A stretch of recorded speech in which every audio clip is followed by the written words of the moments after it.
Bonjour à toutes et à tous et bienvenue pour ce replay, une fois n'est pas coutume, replay d'un live Twitch que j'ai eu le plaisir de partager avec Fred, le joueur du grenier, un live consacré à la première saison de House of the Dragon, première saison que nous avons tous deux beaucoup appréciée.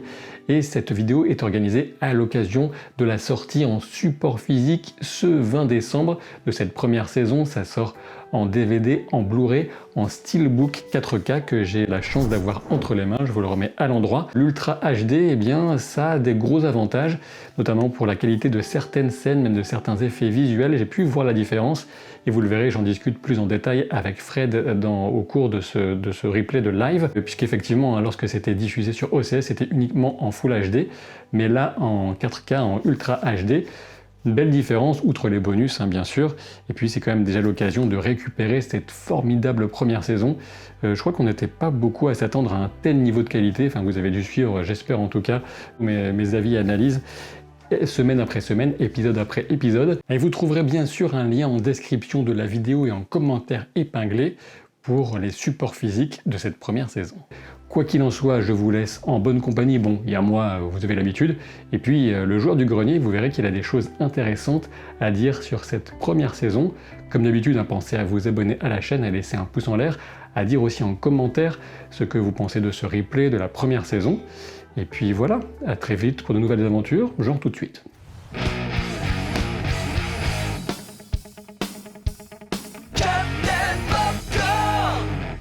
Donc, bonjour, qui es-tu? Bon, comment veux-tu que je t'appelle, Fred? Fred, c'est bien, c'est pas mal, c'est mon nom. C'est bien, Fred? Quand t'appelles Frédéric, ça te fait quoi quand t'appelles Frédéric? Franchement, j'ai des frissons. J'ai des petits frissons, j'ai pas l'habitude. D'accord, petit frisson. Bon, si j'ai des petits frissons... mais bon, donc on va parler... on va reprendre nos esprits, on va parler de House of the Dragon. Je sais pas si vous avez entendu parler de cette petite série. Bien. Et donc j'aimerais d'abord te demander quel est ton rapport personnel à la fantasy de manière générale déjà. Même j'ai une petite idée, on avait déjà eu l'occasion d'en discuter une fois, mais... T'as dit la fantasy, c'est avec un accent. La fantasy. Je sais pas d'où il venait, la fantasy. Je sais pas de quelle région de France ça vient, ça. La fantasy de manière générale, j'adore ça, j'adore le Medfan, j'adore l'heroic fantasy aussi de manière générale, je fais beaucoup de jeux de rôle comme toi, donc quand il y a une série de fantasy, je la dévore en général. C'est surtout la fantasy, parce qu'après il y a des séries médiévales un peu plus classiques, mais tu vois, ça dépend le contexte, ça dépend les trucs, ça dépend la période. Il y a des périodes qui m'intéressent pas du tout dans les trucs un peu plus historiques. Mais par contre, tout ce qui est fantasy, j'adore, je suis archi fan. J'ai lu je me suis enfilé le Silmarillion en audiobook il y a quelques mois là. Toi aussi.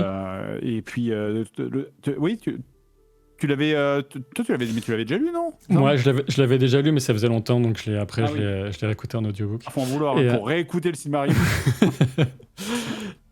et de ce fait, et ton rapport à Game of Thrones alors?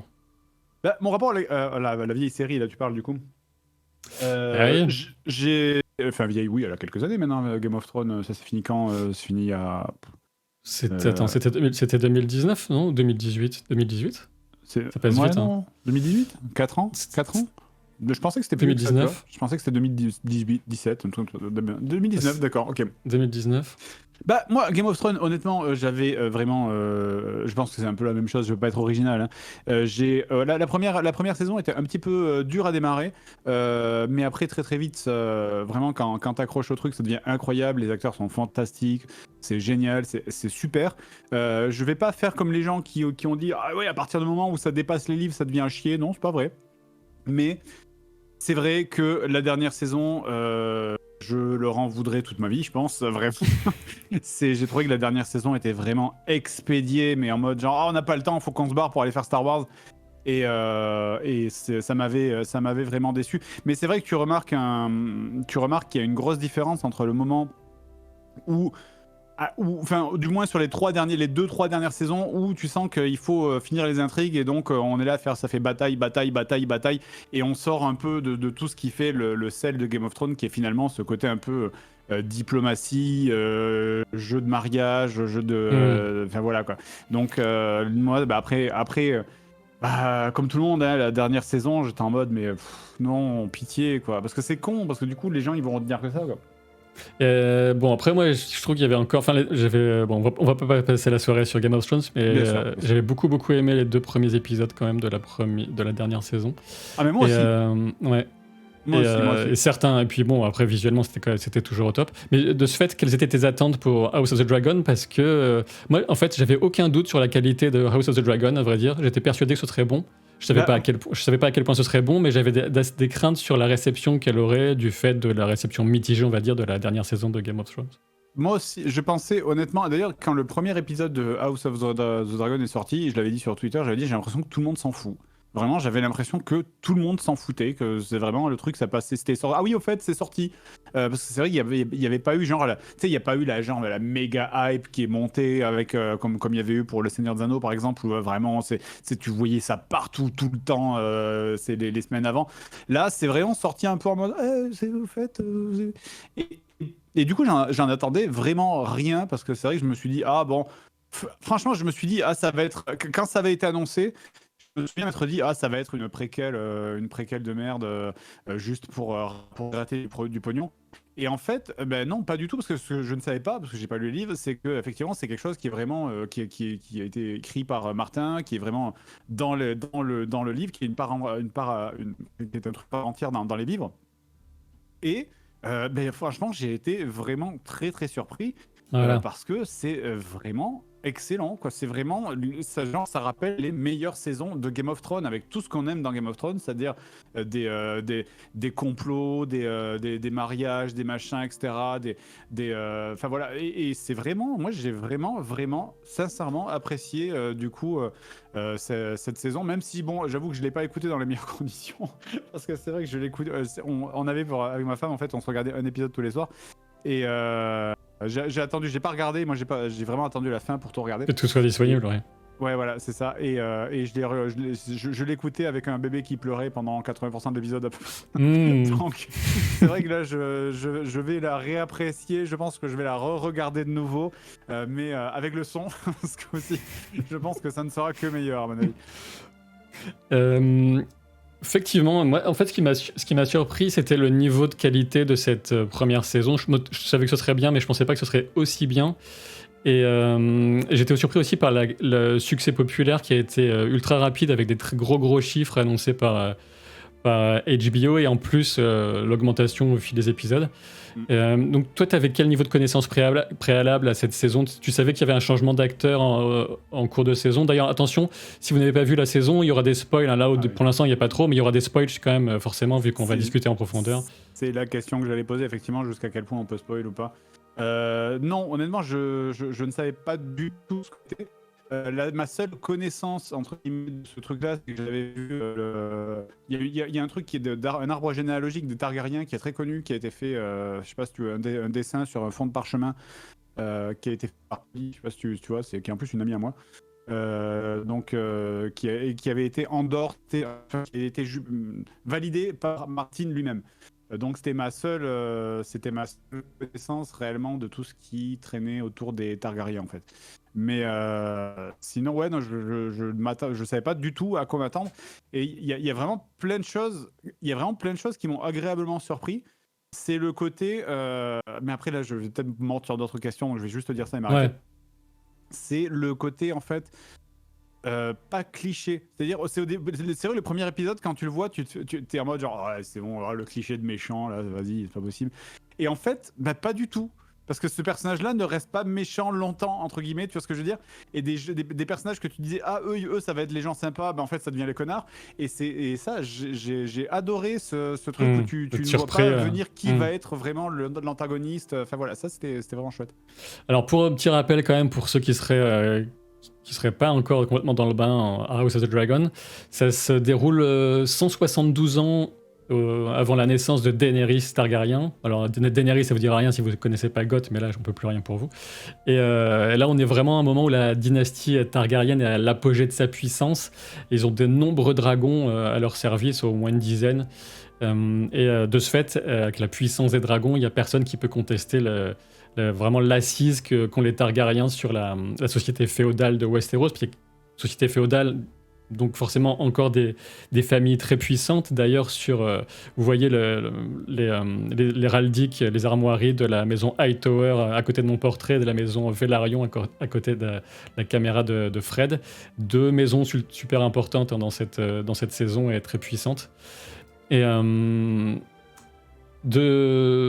ayant posé ça, est-ce que ça te dit de rejeter un petit coup d'œil à la dernière bande-annonce qui avait été pour se remettre un peu dans l'ambiance? Bien sûr, avec plaisir. Hop.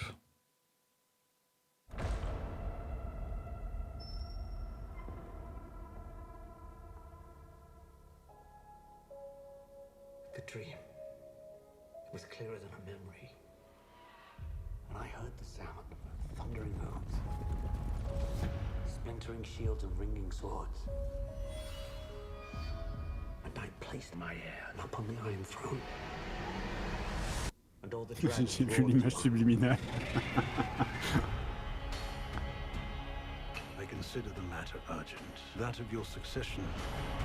Well, who else would have a claim? The firstborn child. Rhaenyra. No queen has ever sat the Iron Throne. The king has an heir, Daemon Targaryen. I will not be made to choose between my brother and my daughter.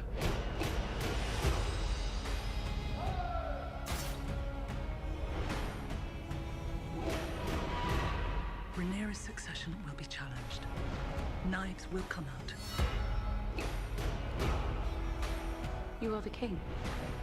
Your duty is to take a new wife. I have decided to name a new heir. I'm your heir. War is afoot. Do you think the realm will ever accept me as their queen? A woman would not inherit the Iron Throne, because that is the order of things. When I'm queen, I will create a new order. Your family has dragons. There are power men should never have trifled with.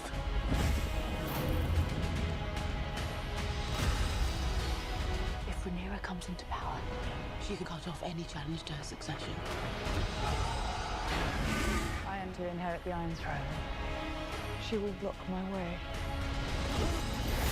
Our hearts remain as one. Oh, our hearts were never one. Have you never imagined yourself on the Iron Throne?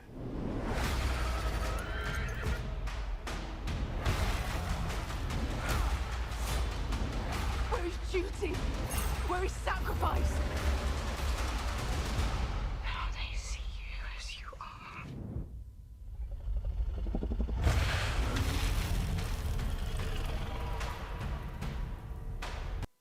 Hop. Et justement, alors il y a plusieurs questions auxquelles j'ai envie de réagir. Est-ce qu'il y aura encore des sauts dans le temps, saison 2? Nettement moins, clairement. Et puis les musiques, clairement, on va en parler des musiques. Ça va être le prochain sujet. Il y a un petit détail que j'ai pas souligné, mais il y a quelque chose que j'ai apprécié. C'est bon, mis à part le premier, mais ça je pense que c'était obligé, c'est pour les gens qui connaissaient pas forcément l'univers, où t'as vraiment, il est marqué c'est 200 ans, va Daenerys, foutez-nous la paix. Où ça vraiment, c'est le truc qui s'ouvre là-dessus, tu fais bon, ok, on a compris, ça c'est le message pour les cons. Mais un truc que j'ai apprécié, c'est que, notamment le fait que les dynasties historiques qui ont fait Game of Thrones sont là, c'est-à-dire tu vois les Stark, tu vois les Lannister, tu vois. Mais l'histoire ne tourne pas du tout autour d'eux. Et c'est juste, ils sont là en fond. Et quelque part, ça renforce ce côté de les Targaryens sont tout puissants. Et vraiment, les autres, ils sont là, hein, ceux qui sont super importants plus tard. Mais on s'en fout. Pour l'instant, ils sont tellement. La différence de puissance est tellement énorme qu'ils n'ont absolument pas leur mot à dire dans l'histoire, quoi. Ah oui, c'est sûr qu'on entrevoit vraiment les Lannister avec les jumeaux. Et puis les Stark, on les verra un peu plus quand ça va un peu chauffé dans les saisons à venir, j'en dis pas plus, mais clairement les Lannister sont totalement, les Targaryens, lapsus, sont totalement au centre. Et je vais quand même rappeler, parce que je n'en ai pas encore parlé, même si c'est écrit, donc on vous en parle notamment du fait de l'arrivée en format physique de la série. Sachant que moi j'ai eu la chance, et toi aussi Fred je pense, pas trop le montrer à la caméra parce qu'avec mon fond vert ça fait des trucs bizarres, mais le Steelbook 4K Et j'ai revu, j'en parlerai tout à l'heure, on parlera du visuel, certaines scènes. Donc ça sort en DVD, Blu-ray, 4K le 20 décembre. Et ça donne une autre vision, enfin, notamment visuellement, et puis si vous avez Home Cinéma, tout ça, ça peut aussi jouer. Mais visuellement, parce que en fait, c'était diffusé uniquement en HD en France.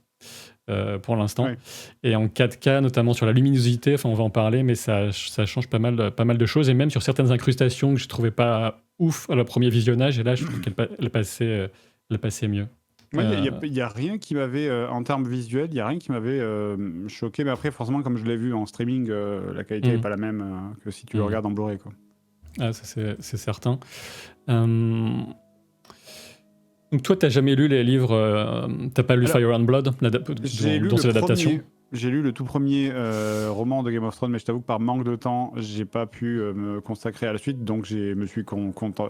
Le truc, c'est que, en fait, quand la série est sortie, j'étais en mode « Ah, trop bien, je vais lire pour savoir ce qui se passe après ». Et puis après, quand la série sortait plus vite que moi, je ne lisais les livres, je me suis dit « Bon, bah, évidemment, bah, les couilles, quoi ». Donc, du coup, j'ai pas continué. Ça marche. Après, et c'est un sujet qu'on va aborder aussi parce qu'il y a des choix d'adaptation qui sont assez intéressants. C'est des choses assez subtiles.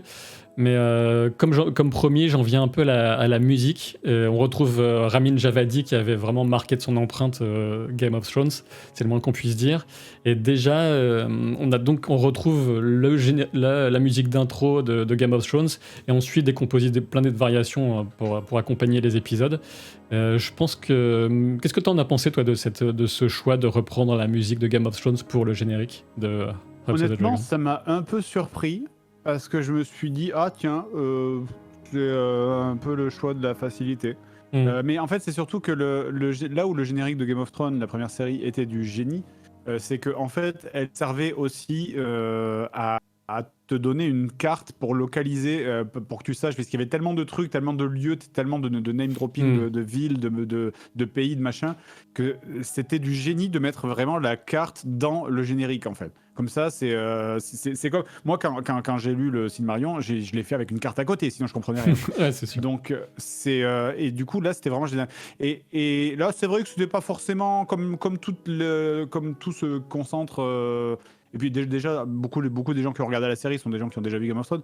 Mais comme tout se concentre plus ou moins à Port-Réal ou pas trop loin, tu vois, c'était pas forcément utile du coup d'avoir un générique. Mais après, il est bien fait, il est esthétiquement, il est très très joli. Bah là, ils sont passés plus sur la notion de ligne justement pour mettre l'accent sur la famille et les liens du sang, etc.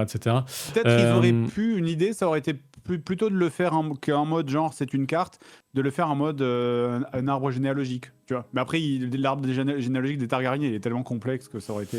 Ouais, c'est un arbre généalogique sur une carte de Valyria et qui finit en sorte de sacrifice magique à la fin. Les significations sont relativement cool, mais je pense aussi qu'il y a clairement la volonté de s'inscrire, évidemment, dans la continuité de Game of Thrones, mais on sait aussi qu'il y a des spin-offs, on ne sait pas ceux qui vont qui arriveront à l'antenne, mais il y a des spin-offs, plusieurs spin-offs en développement. Et à mon avis, peut-être que leur idée, c'est à chaque fois le lien, un des liens, ce sera le thème principal, ce sera repris pour chaque spin-off en fait. Et ça peut fonctionner. C'est quoi les spin-offs les spin-offs, on ne sait pas lesquels arriveront, mais parce que HBO sont super. Ouais, il y a carrément des pistes. Parce que HBO est super strict. Il y avait un pilote qui avait été sabré, qui avait coûté cher pour quelque chose, qui était vraiment très très loin dans le passé. Mais dans ceux qui sont encore envisagés, il y a les voyages de la jeunesse de Corlys Velaryon, donc le marin qui est donc dans la première saison et qui a traversé toutes les mers du monde et qui a vu des endroits incroyables. Donc ça ferait peut-être un petit peu voyage de Simbad, enfin tu vois un peu l'ambiance. Oui, je vois. Il y a ça, il y a 10 000 navires qui est l'histoire de Nymeria, qui donne son nom à la louve de Arya, etc. Et qui est un personnage très ancien aussi, avec un peuple qui va échapper au joug des Valyriens à l'époque de leur toute-puissance, avant que Valyria ne s'effondre, et qui va partir avec tout son peuple, avec 10 000 navires, donc, et qui va participer à la fondation de Dorne, tel que Dorne est actuellement. J'ai une question, c'est le passage qui correspond donc à House of the Dragon dans les romans, c'est combien de pages à peu près ? Alors, le nombre de pages. D'ailleurs, donc c'est l'adaptation de Fire and Blood, mais pas de tout Fire and Blood. Et combien de pages ça représente au pifomètre, comme ça, je te dirais à peu près 200 pages, mais j'ai pas vérifié. Okay. J'ai pas vérifié. Ah bah, on dit 200 dans le chat, je veux pas être loin de ça. C'est ça. Et puis aussi, il y a aussi peut-être un projet autour du spin-off sur le futur qui arrive à Jon Snow après. Ce serait suite, ce serait pas préquel. Ce qui peut être assez cool. Et encore en plus, adaptation de The Edge Knight, le conte du chevalier errant, je crois, un truc comme ça, qui est très très cool aussi. J'ai beaucoup apprécié à la lecture. Et ça pourrait donner une série très très cool, un peu plus légère et avec pas mal de bastons. Puisqu'on suit un chevalier errant, mais ça pourrait être très sympa. C'est vrai que le monde de Goth, de toute façon, en vrai, il se tient. Il a l'air de bien tenir, tu vois. Il y a eu du bon boulot au niveau de la construction. C'est pas un monde qui est approximatif, donc tu fais ce que tu veux en fait. Hein. Chronique du chevalier errant, c'est ça. Et toi, à ton avis, la musique. Je suis parti du principe que je suppose que comme la plupart des gens, tu es quand même assez fan. Enfin, t'apprécies beaucoup de la musique de Javadi. Et tu penses à quel point ça impacte ton ressenti, tu crois Moi, je sais que j'ai pas l'oreille musicale, mais. Moi, ça, je pense que je te le dirai davantage quand j'aurai fini de le revoir avec le son. Parce que je rappelle que moi, la musique, c'était essentiellement, là, pour le coup. Mais donc, c'est pour ça que j'ai très, très hâte de... Maintenant, comment envoyer les Blu-ray, j'ai très, très hâte de vraiment le revoir avec le son. Mais oui, ce que j'ai entendu avait l'air très, très beau. Mais après, je pourrais pas te dire, genre, il y a un morceau qui m'a marqué plus. Ça va être compliqué. C'est vrai qu'il a aussi officié sur Westworld, Ramin Djawadi. La diversité de ses talents.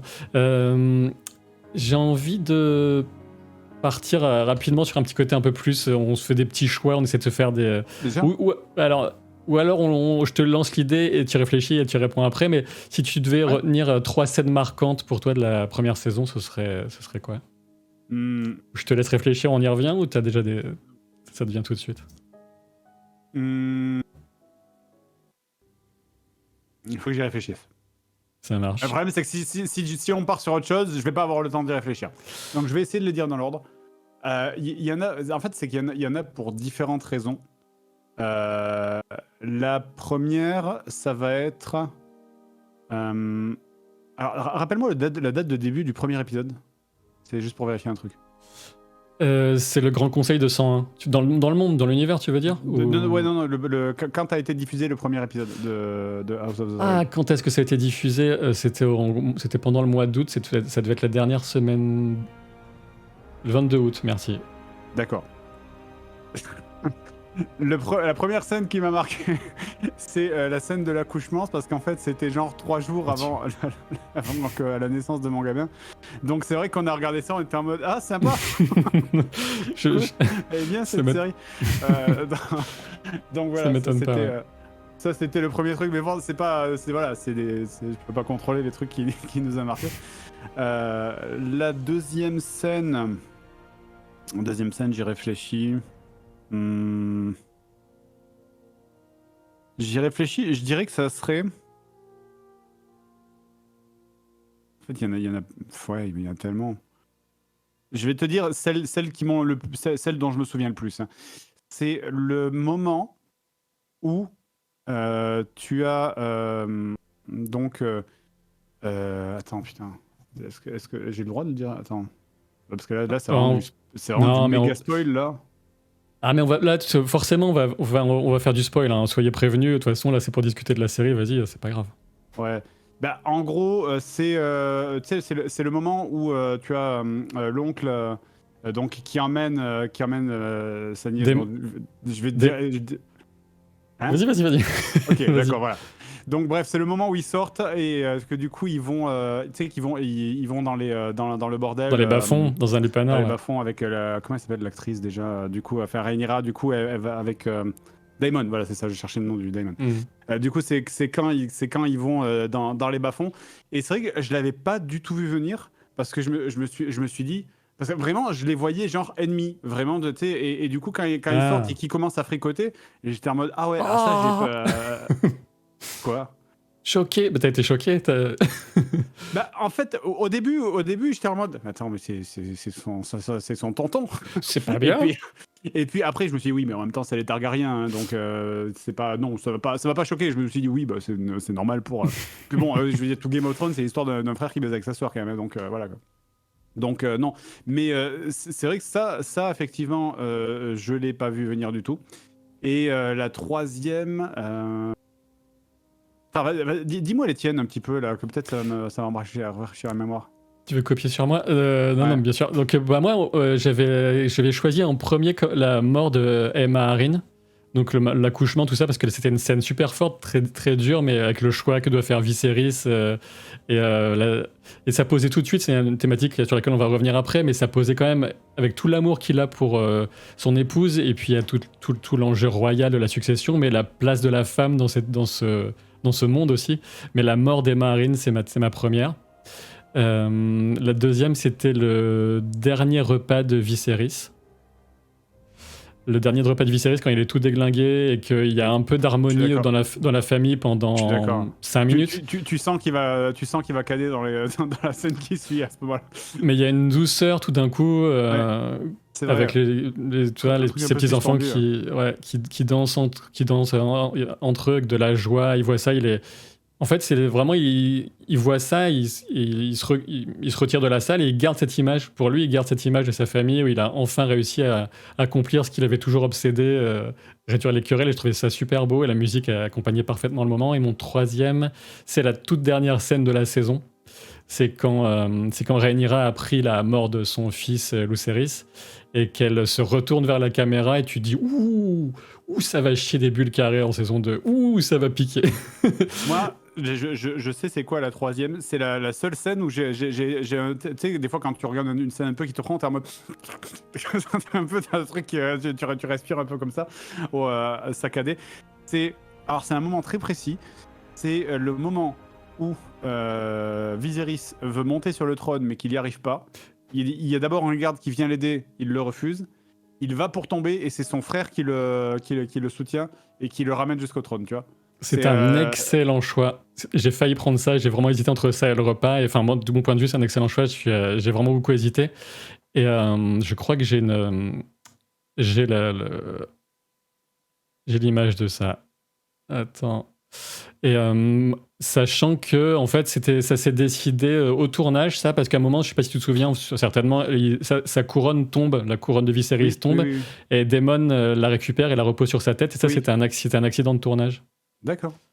C'était un accident de tournage et ça rend vraiment super bien. Daemon sur le trône, c'est pas ça. Enfin bon, quoi qu'il en soit, Paddy Considine, enfin on va en parler aussi, mais j'ai envie de parler de plein de choses en même temps.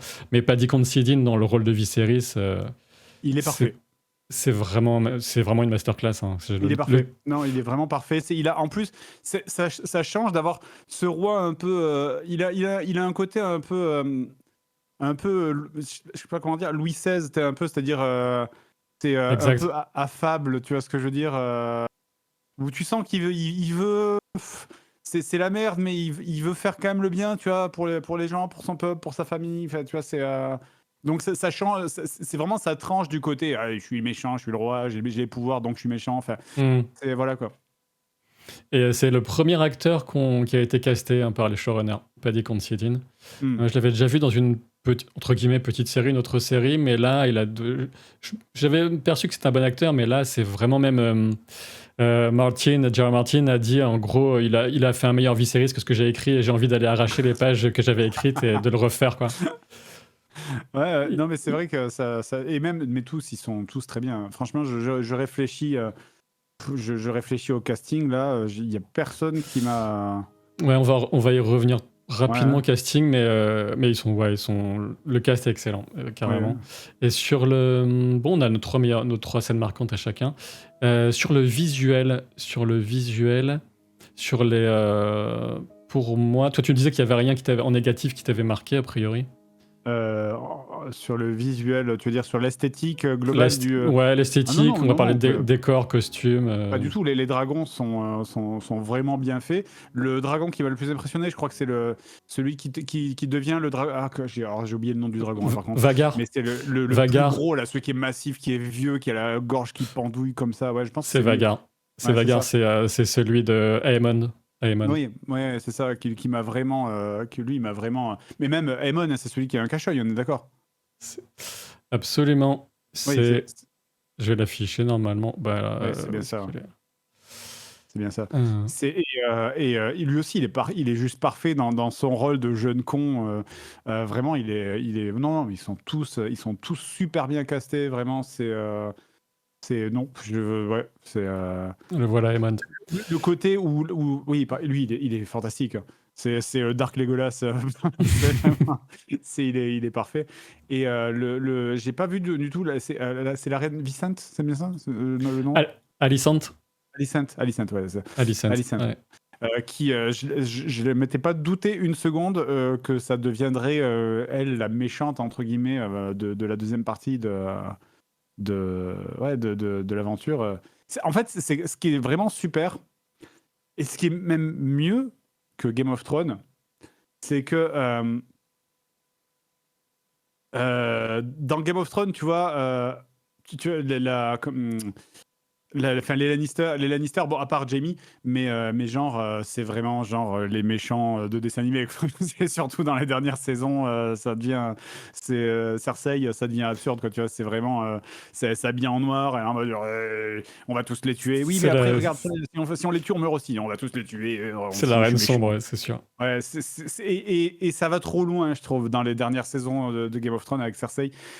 Alors que là, ce qui est super, c'est que Alicent, alors que tu as vraiment deux camps qui s'opposent et qui veulent s'entretuer, t'arrives vraiment à comprendre, t'arrives vraiment à avoir de l'empathie pour elle. T'arrives vraiment à comprendre son raisonnement et à te dire, à sa place, j'aurais fait pareil. Tu vois, et c'est ça, pour moi, c'est ça les meilleurs méchants, en fait. C'est quand justement tu t'arrives à comprendre pourquoi ils sont devenus comme ils sont, en fait. Et ils sont même pas méchants, en fait. C'est ça que la série est géniale, c'est qu'il n'y a pas de méchants. Il n'y a pas de méchants. Et c'est juste. Non, il y a pas de méchants. Enfin, ouais, on va y revenir sur eux, mais je comprends que j'ai vachement envie de parler des personnages aussi. Mais sur le côté visuel, ça c'est le grand conseil de 101 qui pose aussi les choses sur le côté sur l'aspect. On peut dire un peu féministe, en tout cas qui va réfléchir à la position de la femme dans cette époque, avec la question de la primogéniture masculine, puisque c'est le conseil qui va, pour rappel, qui va définir que c'est Viserys qui va hériter du trône, alors que c'est Rhaenys qui aurait dû l'avoir en termes de sang et de primogéniture. Et ça, d'ailleurs, je te coupe, je me permets. Et ça aussi, c'est extrêmement bien fait. Et je tiens vraiment à le souligner parce que vraiment, je suis le premier à râler quand Hollywood fait du forcing de politique et à vouloir nous enfoncer des messages dans la gueule quand c'est absolument pas bien fait. Et je déteste ça. Vraiment, je déteste les séries qui font ça quand ça nous enfonce le truc. C'est bon, t'as compris, qu'est-ce qu'on est gentil. Oui, on a compris, c'est bon. Et là, c'est extrêmement bien fait. Le message passe parfaitement. C'est comme quoi, quand tu écris bien un truc, ça marche bien. Et là, c'est vraiment, il y a un super message qui est derrière et c'est fait tout en nuances. C'est fait de manière vraiment parfaitement fluide, sans aucun forcing. Et c'est pour ça que c'est super, en fait. Voilà, je tenais juste à dire là-dessus parce qu'il y a peu de séries qui réussissent à placer des messages comme ça. Des messages un peu politiques. Toutes les séries essayent, mais il y en a peu qui le font bien. Et c'est ça que j'ai vraiment aussi beaucoup apprécié avec cette série. Voilà. Désolé. Ouais, non, mais t'as raison et je suis d'accord là-dessus. Et sur l'aspect visuel, moi, ce qui m'a marqué, encore une fois, je l'ai vaguement évoqué tout à l'heure, c'est quand j'ai regardé la version 4K. C'est la scène de l'épisode 7 où en fait quand j'avais regardé sur la diffusion française pendant la diffusion de la série. Pendant l'épisode 7, pour rappel, ça va être l'enterrement et ça va être la scène pendant laquelle on a la nuit américaine où ils vont concrétiser Rhaenyra et Daemon, et c'est aussi dans cet épisode que Aemond, qui est encore adolescent, va chevaucher Vhagar et s'approprier le dragon. Oui, Et ce sont deux scènes qui sont dans l'obscurité, et pendant la diffusion en France en streaming, je voyais rien en fait. Enfin, je voyais vraiment rien à la scène de Vhagar. En streaming, tous les trucs en basse luminosité, c'est hardcore. Hein. C'est vraiment, ça fait des pâtés de pixels. Et j'en avais parlé dans mes vidéos sur YouTube d'analyse. Je disais, ouais, c'est quand même super dommage, parce qu'après, c'est vrai qu'il faut quand même tenter de s'adapter en fonction de la façon dont les gens vont regarder la série. Mais quand tu regardes en 4K, c'est beaucoup plus lisible. La nuit américaine passe carrément, et tu vois vachement de détails en fait de Vhagar dans la scène Aemond Vhagar, et c'est beaucoup plus plaisant. Donc je tenais quand même à le souligner, parce que certains m'avaient dit en commentaire de mes vidéos, ouais, mais c'est parce que machin, ça doit être dû à la compression, tout ça. Et effectivement, c'est dû à la compression. Ah oui, non, mais c'est complètement dû à la compression. Mais de toute façon, tout ce qui est en basse luminosité en streaming, c'est très dur. Hein. Tous les sites ont ce problème, donc ça m'étonne pas que OCS ils aient aussi. Quoi. Et sur ce qui ressortait bien, c'était là je parle en termes de décor. On a vraiment senti tous les efforts de production qui ont été faits, et les acteurs en parlent eux-mêmes. Je crois qu'il y a... Attends, je vais essayer de montrer... Allez, je vais passer une petite vidéo. Hop, ça marche plus. Ça veut plus. Alors... Je sais pas pourquoi ça voulait plus. Hop. Et pour replacer un peu le contexte, je vais voir ce qu'ils disent exactement dans cette vidéo. Mais sur le donjon rouge, en fait, qui a été créé quasiment à taille réelle, et les acteurs pouvaient se balader à l'intérieur, etc. Oui, je sais que la première saison, elle avait été, la première série avait été beaucoup tournée en Croatie, je crois. D'ailleurs, ce qui s'est passé sur le tournage, c'est rigolo.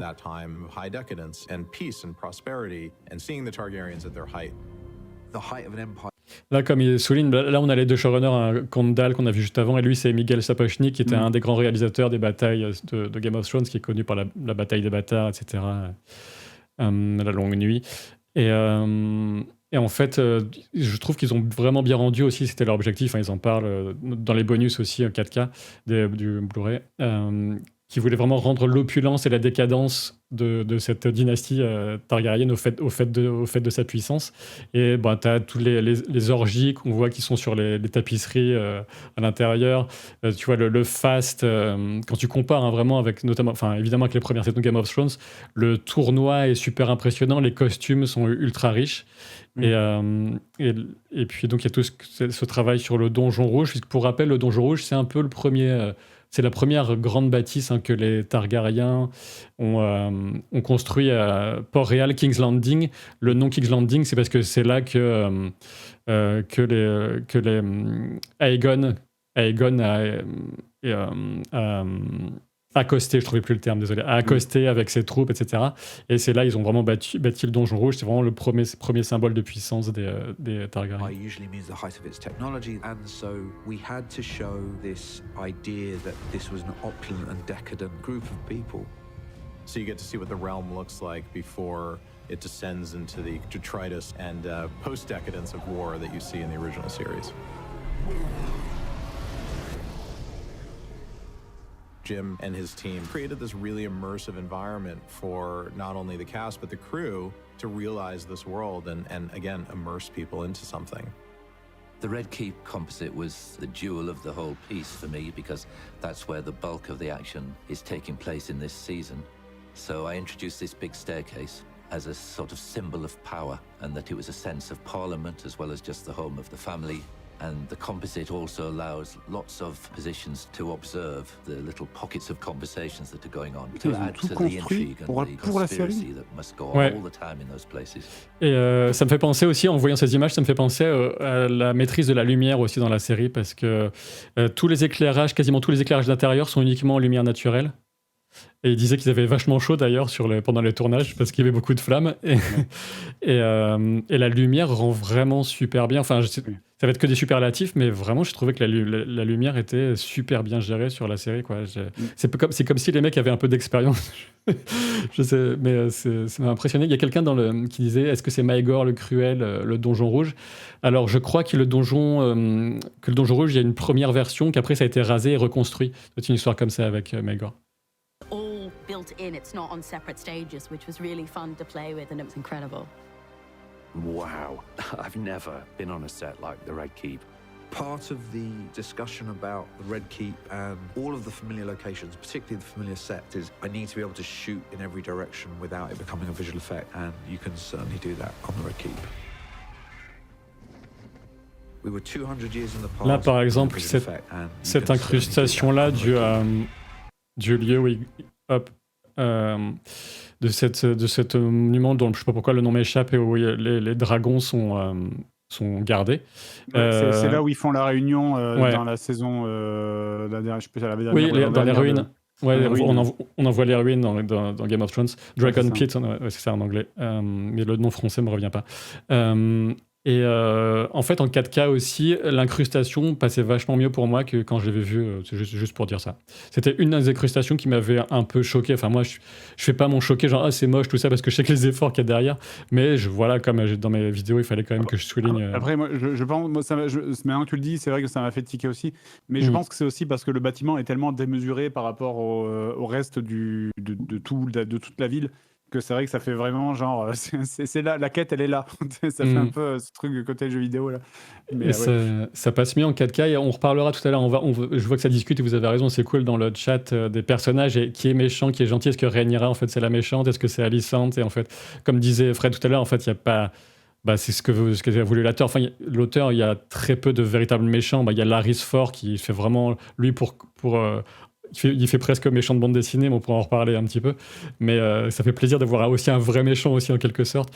Mais c'est cette ambivalence des personnages qui est très cool. Et bon, je sais pas si on va aller jusqu'au bout de la vidéo. Mais... We were 200 years in the past, and so Valerian architecture, we wanted it to be quite brutalist quality to the Targaryens, which then found its way to King's Landing, but is not very represented in the original show. We have utilised some of the assets from Game of Thrones, but obviously the set decorate and design team, they want to create a fresh look. It's so relatable to Game of Thrones, but it's got to be its own entity. So stuff from their archive that wasn't used that we've repurposed and turned into something. In terms of set decorating and creating a new world almost that has some elements of Game of Thrones running through it, I've been given. Ouais, il y avait tout cet enjeu de garder l'ADN de Game of Thrones tout en allant un peu plus loin, en approfondissant et en donnant vraiment l'impression qu'on est dans le passé aussi par rapport à ce qu'on avait. Il y avait des trucs qui étaient peut-être un poil forcés. C'était genre les gros plans sur la dague, genre en mode vous avez vu, vous reconnaissez, c'est celle-là, c'est celle-là, c'est celle-là. Oui, ça t'excite pas, on a compris. C'est la dague de Game of Thrones, ok. Ça c'était un poil forcé, mais c'était pas nécessaire en fait. Tu sens qu'il y avait vraiment devait vraiment y avoir un mec qui devait pousser pour faire du fan service, mais ça ils ont résisté à ça parce qu'ils auraient pu aller plus loin dans le fanservice. Le niveau de fan service est quand même ultra correct, je pense, par rapport à d'autres séries, mais Star Wars si tu nous regardes. Mais qu'est-ce que j'ai... Oui, mais justement pour rebondir, parce que je vais en parler maintenant sinon je vais l'oublier, mais la dague, ça c'est toute la question de la prophétie, tu sais, que Viserys va transmettre à Rhaenyra, sa fille. La prophétie, c'est un ajout, c'est un ajout de la série, mais qui a été validé, adoubé par Martin. Le fait qu'ils sont transmis cette idée qu'il fallait absolument qu'il y ait une lignée de Targaryens qui survive et qui soit sur le trône pour permettre de repousser les marcheurs blancs et que ce soit un peu... Enfin là, il dit pas que c'est lié à la dague, mais tu vois, dans la scène, nous, on fait le lien, et ça, c'est vraiment un ajout, et ils essaient de donner un peu de profondeur, je ne dirais pas de la cohérence, mais de profondeur à cette histoire de dague et à son importance, l'importance qu'elle prend dans Game of Thrones. C'est vrai, j'ai trouvé ça un peu bourré quand même, le truc de... Oui, la prophétie dit que... Tu vois, en fait, là, pour le coup, ça sentait le truc qui a été rajouté au dernier moment, ou qui a été rajouté post-Game of Thrones, du moins. Parce que sinon tu te dis mais pourquoi est-ce qu'on en a jamais entendu parler avant, pourquoi est-ce que genre Daenerys n'a jamais mentionné ça pendant 6 saisons, pourquoi, enfin tu vois, c'était peut-être dispensable mais c'est pas gênant. En termes de, je suis pas vraiment d'accord. En termes de logique, on voit que c'est uniquement passé de roi à la personne qui va succéder, donc il y a le côté secret déjà. Mais de toute façon, il y a eu des hivers pendant toute la période des Targaryens où ils étaient sur. Il y a eu plusieurs hivers en fait. Oui, mais on distingue le fait les quelques hivers plus ou moins longs et la longue nuit avec l'arrivée des marcheurs blancs. C'est vraiment l'arrivée des marcheurs blancs qui est l'événement apocalyptique de la prophétie. Après, soyons d'accord, ne pas être d'accord. Moi, je trouvais que c'est. Enfin, après, c'est peut-être. C'est pas grave. Hein, c'est juste. J'étais en mode bon, c'est un peu. Ça me faisait un peu l'effet de la dague. T'sais. Genre, oui, c'est ça, clin d'œil, c'est vous savez, Jon Snow, clin d'œil, ça me faisait un peu cet effet, mais c'est pas très grave. Quoi. Je trouvais aussi qu'il y avait un peu trop de plans sur la dague, mais la prophétie elle-même, ça m'a pas dérangé. Bon, là, après, il y a tout le côté aussi, le trône de fer, qui a été étendu pour ressembler un peu plus à la vision qu'en a J.R.R. Martin, sachant qu'il ne pouvait pas faire vraiment la vision, le trône de fer à 15 mètres de haut, parce qu'en termes de, ne serait-ce que pour échanger, pour cadrer, pour échanger en termes d'audio, ça ne marchait pas, mais ils ont rajouté tous les épées. Je ne savais pas qu'il faisait 15 mètres de haut, le trône de fer, c'est ridicule. Si, dans les livres, c'est un truc monumental. Ah ouais, putain, ok. Ouais. Oui, donc sinon, on fait quoi pour les champs? On fait quoi pour les champs? Bizarre. Ouais, c'est vrai qu'il y a un petit côté Monty Python, peut-être que. Ça aurait été ridicule. Ça aurait été absolument ridicule, je pense. Donc, quoi qu'il en soit, au niveau visuel, ce qui fait aucun doute, c'est que pour la première fois, vous pourrez en profiter vraiment à fond du côté visuel à partir du 20 décembre en 4K avec le coffret. Et là, on arrive. Est-ce que c'est le gros morceau? Ouais, peut-être sans doute, parce que c'est ce qui nous fait vibrer. C'est les personnages et leurs interprètes, bien sûr. Alors.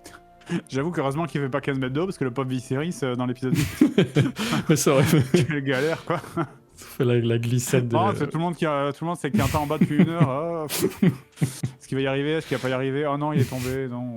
Chiant. Avec la musique de Benny Hill au ralenti. Ouais, ça va être terrible. La musique qui reboucle, parce que là, c'est pas assez long. Au bout de 3 minutes, ça revient au début, ça repart. S'il y a peut-être un terme qui décrit presque tous les personnages, c'est peut-être l'ambivalence. Alors, qui sont les mieux intentionnés? Alors, c'est intéressant, ton point de vue, qui sont les mieux intentionnés et qui sont les pourris, alors? Après, en tout cas, au bout de cette première saison. En vrai, si on devait classer parfaitement, un peu comme Donjons et Dragons, je dirais que le gentil, finalement, c'est Viserys.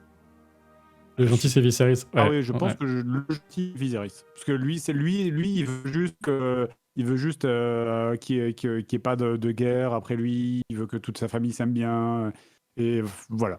Je pense que ça, c'est le gentil. Je dirais juste après, il y a les Valérions, qui sont... qui, pareil, eux, ils veulent se placer, mais s'ils n'y arrivent pas, c'est pas très grave. Tu vois, tu sens qu'ils sont plus en mode genre... C'est parce que je me suis dit au début, quand même, c'est quand même la famille rivale qui pourrait prétendre genre au trône de fer, mais ils ont l'air de le prendre plutôt bien. Tu vois, c'est vraiment en mode genre bon, ok, on n'est pas sur le trône, mais ça va parce qu'on est fidèle aux Targaryens, voilà. Donc ça va, ça passe plutôt bien. En vrai, ouais, c'est même Alicent, elle est pas, elle se retrouve embarquée dans un truc qui dépasse, mais après elle se bat pour ses enfants, au début, c'est juste elle obéit à son père, mais moi je trouve qu'elle est dans le bon camp aussi, en fait, Alicent. Alicent elle court Rhaenyra, quoi. Rhaenyra.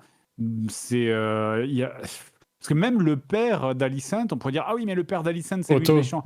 Ouais, Otto, mais même pas, en vrai, parce que lui, il fait comme tout le monde, en fait, dans un milieu comme ça, il essaye de placer bien, il essaye de placer sa fille avec le meilleur parti, alors bon, certes, il tient pas trop compte de ses sentiments, mais dans le cadre de Game of Thrones, c'est pas le pire, quoi. Tu vois ce que je veux dire? Oui, disons que c'est le gars qui est persuadé de bien faire, mais il se remet quand même jamais en question. Et dans sa volonté de... Vraiment, il n'y a que nous qui pouvons bien bien diriger le royaume, l'amener sur la bonne direction. Sur la fin, avec la mort du Viserys, on voit qu'ils avaient, ils avaient bien comploté à l'avance. Ouais, bien Et sûr, même ouais. Alicent dit mais vous aviez prévu vous aviez prévu de faire ça, à la mort de Viserys pour couper l'herbe sous le pied de Rhaenyra, en gros.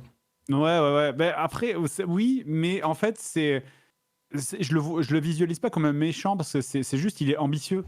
Il est ambitieux, il essaye de bien se placer, mais il est pas méchant. Il a pas fait d'assassinat, tu vois. Il a pas tué quelqu'un. Il a pas. C'est juste, il a fait. Enfin, il a poussé sa fille à se mettre avec le roi, mais ouais, pour moi, il a pas cette dimension de méchant, quoi. Enfin. Et puis bon, après, bah, Rhaenyra, c'est évidemment l'héroïne, hein, du coup, mais. Et puis, du coup, même Daemon, effectivement, qu'au début, tu penses. Au début, Daemon, c'est vrai que je l'ai vu. Avec sa tête, il a une tête de méchant en plus, Daemon. Tu te dis, c'est bon, ça va être le méchant de cartoon. Et pas du tout. Pas du tout, parce que c'est vrai que. C'est vrai que quand le premier épisode, tu te dis, c'est bon, il fait la fête, genre, je vais tuer le roi, machin. Après, il y a des plans où il est assis sur le trône en mode, je veux être calife à la place du calife.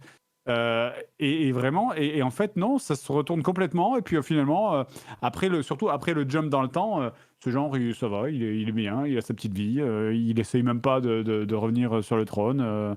Non, c'est cool, tu vois. Le méchant, ouais, c'est le Dark Legolas, hein, finalement. C'est lui, c'est le petit... Aemon, il est assez. Oui. Il est C'est le pas petit très con, très hein, cool. c'est le petit con, quoi. Il est pas cool, effectivement. Il est un peu dur. Et encore, on peut se poser la question parce que dans les livres, on sait pas vraiment. On a juste, pour rappel, c'est vrai que c'est intéressant à savoir, c'est dans les livres, c'est pas du tout en mode romanesque, écrit à la première personne avec des points de vue, etc., comme le Trône de Fer. Fire and Blood, Feu et Sang, ce sont des comptes rendus parfois contradictoires de différentes sources, un peu comme une histoire fictive, une chronique historique fictive. Et au sujet de Aemon et à la fin du fait qu'il tue Lucerys sur Vagar avec la fameuse poursuite qui est le grand moment épique du dernier épisode, là on le montre un peu comme un accident qui a quand même provoqué en jouant bien au con et en étant très agressif, mais on montre il voulait quand même pas déclencher la guerre, en fait, il voulait pas le tuer, alors que on pouvait plutôt laisser supposer que c'était volontaire dans les livres, donc ça a créé la discussion aussi chez les lecteurs, cet aspect-là, tout comme Alicent, par exemple, tu en parlais. C'est vrai que je vois les gens du chat qui disent oui, Daemon c'est un connard, parce que c'est vrai qu'effectivement il tue sa femme, etc. Mais dans le cadre de Game of Thrones, c'est toujours pareil. C'est en fait dans le cadre de Game of Thrones, j'arrive pas à le visualiser à la fin comme vraiment le gros méchant. Tu vois ce que je veux dire? C'est parce que en fait, pour être un méchant dans Game of Thrones, faut vraiment genre être Cersei qui fait brûler des églises. Tu vois, Cersei, oui, elle est méchante. Tu vois. Mais ouais, Daemon, il est neutre, il est chaotique neutre, on va dire, voilà, en gros. Ouais, c'est possible. En tout cas, il a deux modes. Lui, en gros, t'es soit avec lui, soit contre lui. Ouais, et quand t'es contre lui, il a zéro pitié. C'est vrai qu'il voit son épouse. Hein, c'est vrai que encore la scène est un peu. Est-ce que c'est volontairement qu'il fait cabrer le cheval ou est-ce que c'est un accident? Après, quoi qu'il en soit, il la tue, quoi. Mais c'est un sale type. En fait, ce qui m'amuse pas mal, c'est que tu as des gens qui sont vraiment Daemon Stan, quoi, qui l'adore, dire mais c'est le meilleur et tout, avec un aspect presque romantique, mais c'est quand même un beau salopard, quoi. C'est un sale type, mais c'est pas forcément le pire du lot, mais c'est vraiment un sale type quand même. Il a beaucoup, et il est incapable d'exprimer ses sentiments autrement que par la violence, généralement, ou la fuite. En gros, face à une situation, soit il va être violent, soit il va fuir, soit il va juste être tranquille et dominer les choses. Mais quand ça commence à résister en face, c'est une des deux. Il a deux options, quoi. Comme il est complètement déstabilisé, comme dans la scène que tu évoquais, qui avait beaucoup plu. Quand il y a les premiers échanges de baisers, quand il emmène sa nièce Rhaenyra au Lupanar dans les quartiers de Culpucier. Oui, c'est vrai qu'il appuie sur le bouton. C'était un peu troublant, hein, parce que c'est vrai parce qu'elle, en plus, l'actrice fait vraiment jeune, tu vois. Donc c'est vrai que tu sens qu'il appuie sur le bouton puberté en mode genre, lâche-toi. Et quand elle réagit, ben, il est perturbé, en fait. Et Ouais. il assume pas le truc sur le coup. Et c'est elle qui prend un peu les commandes et il est perturbé, quoi. Mm. Après, parce que sur Alicent, j'en parlais tout à l'heure, j'ai commencé, mais sur Alicent, on a quand même l'impression que la série par rapport au livre va un peu lui chercher des circonstances atténuantes, ou c'est un ajout, par exemple, le quiproquo sur le lit de mort de Viserys. Et même, il y a même des gens qui pensaient, mais non, elle fait semblant, elle a très bien compris qu'ils parlaient pas de leur fils, quand elle comprend qu'il veut absolument que Aegon, leur fils aîné, arrive sur le trône. Ça, je me suis posé la question, effectivement. Est-ce qu'elle a mal compris ou est-ce qu'elle a bien compris mais qu'elle a fait semblant de mal le comprendre? Pour moi, moi je vois peu de doute. Pour moi, elle est persuadée, elle est vraiment sincèrement persuadée que parce que ça correspond à son schéma mental et ça l'arrange. Donc pour moi, elle se ment pas elle-même. C'est que ça clique. C'est, ah, mais c'est comme je pensais, comme je voulais. Il a raison. Et en plus, il y a une histoire il a enfin vu la lumière juste avant de mourir. Et il veut que notre fils devienne roi et ça va justifier ses actions. Moi, je pense qu'elle le vit comme ça. Un biais de confirmation, ouais. Oui, c'est un truc comme ça, c'est sûr. De toute façon, ça a toujours été ça, hein, Game of Thrones, c'est toujours des trucs qui s'embrouillent de plus en plus pour un truc qui, à la base, ne devait pas arriver. Enfin, c'est aussi ça qui fait le côté cool du truc, c'est ça qui fait que la dernière scène de la saison, évidemment, elle est chouette aussi. Parce que tu sens que c'était oups. Il y avait vraiment ce côté...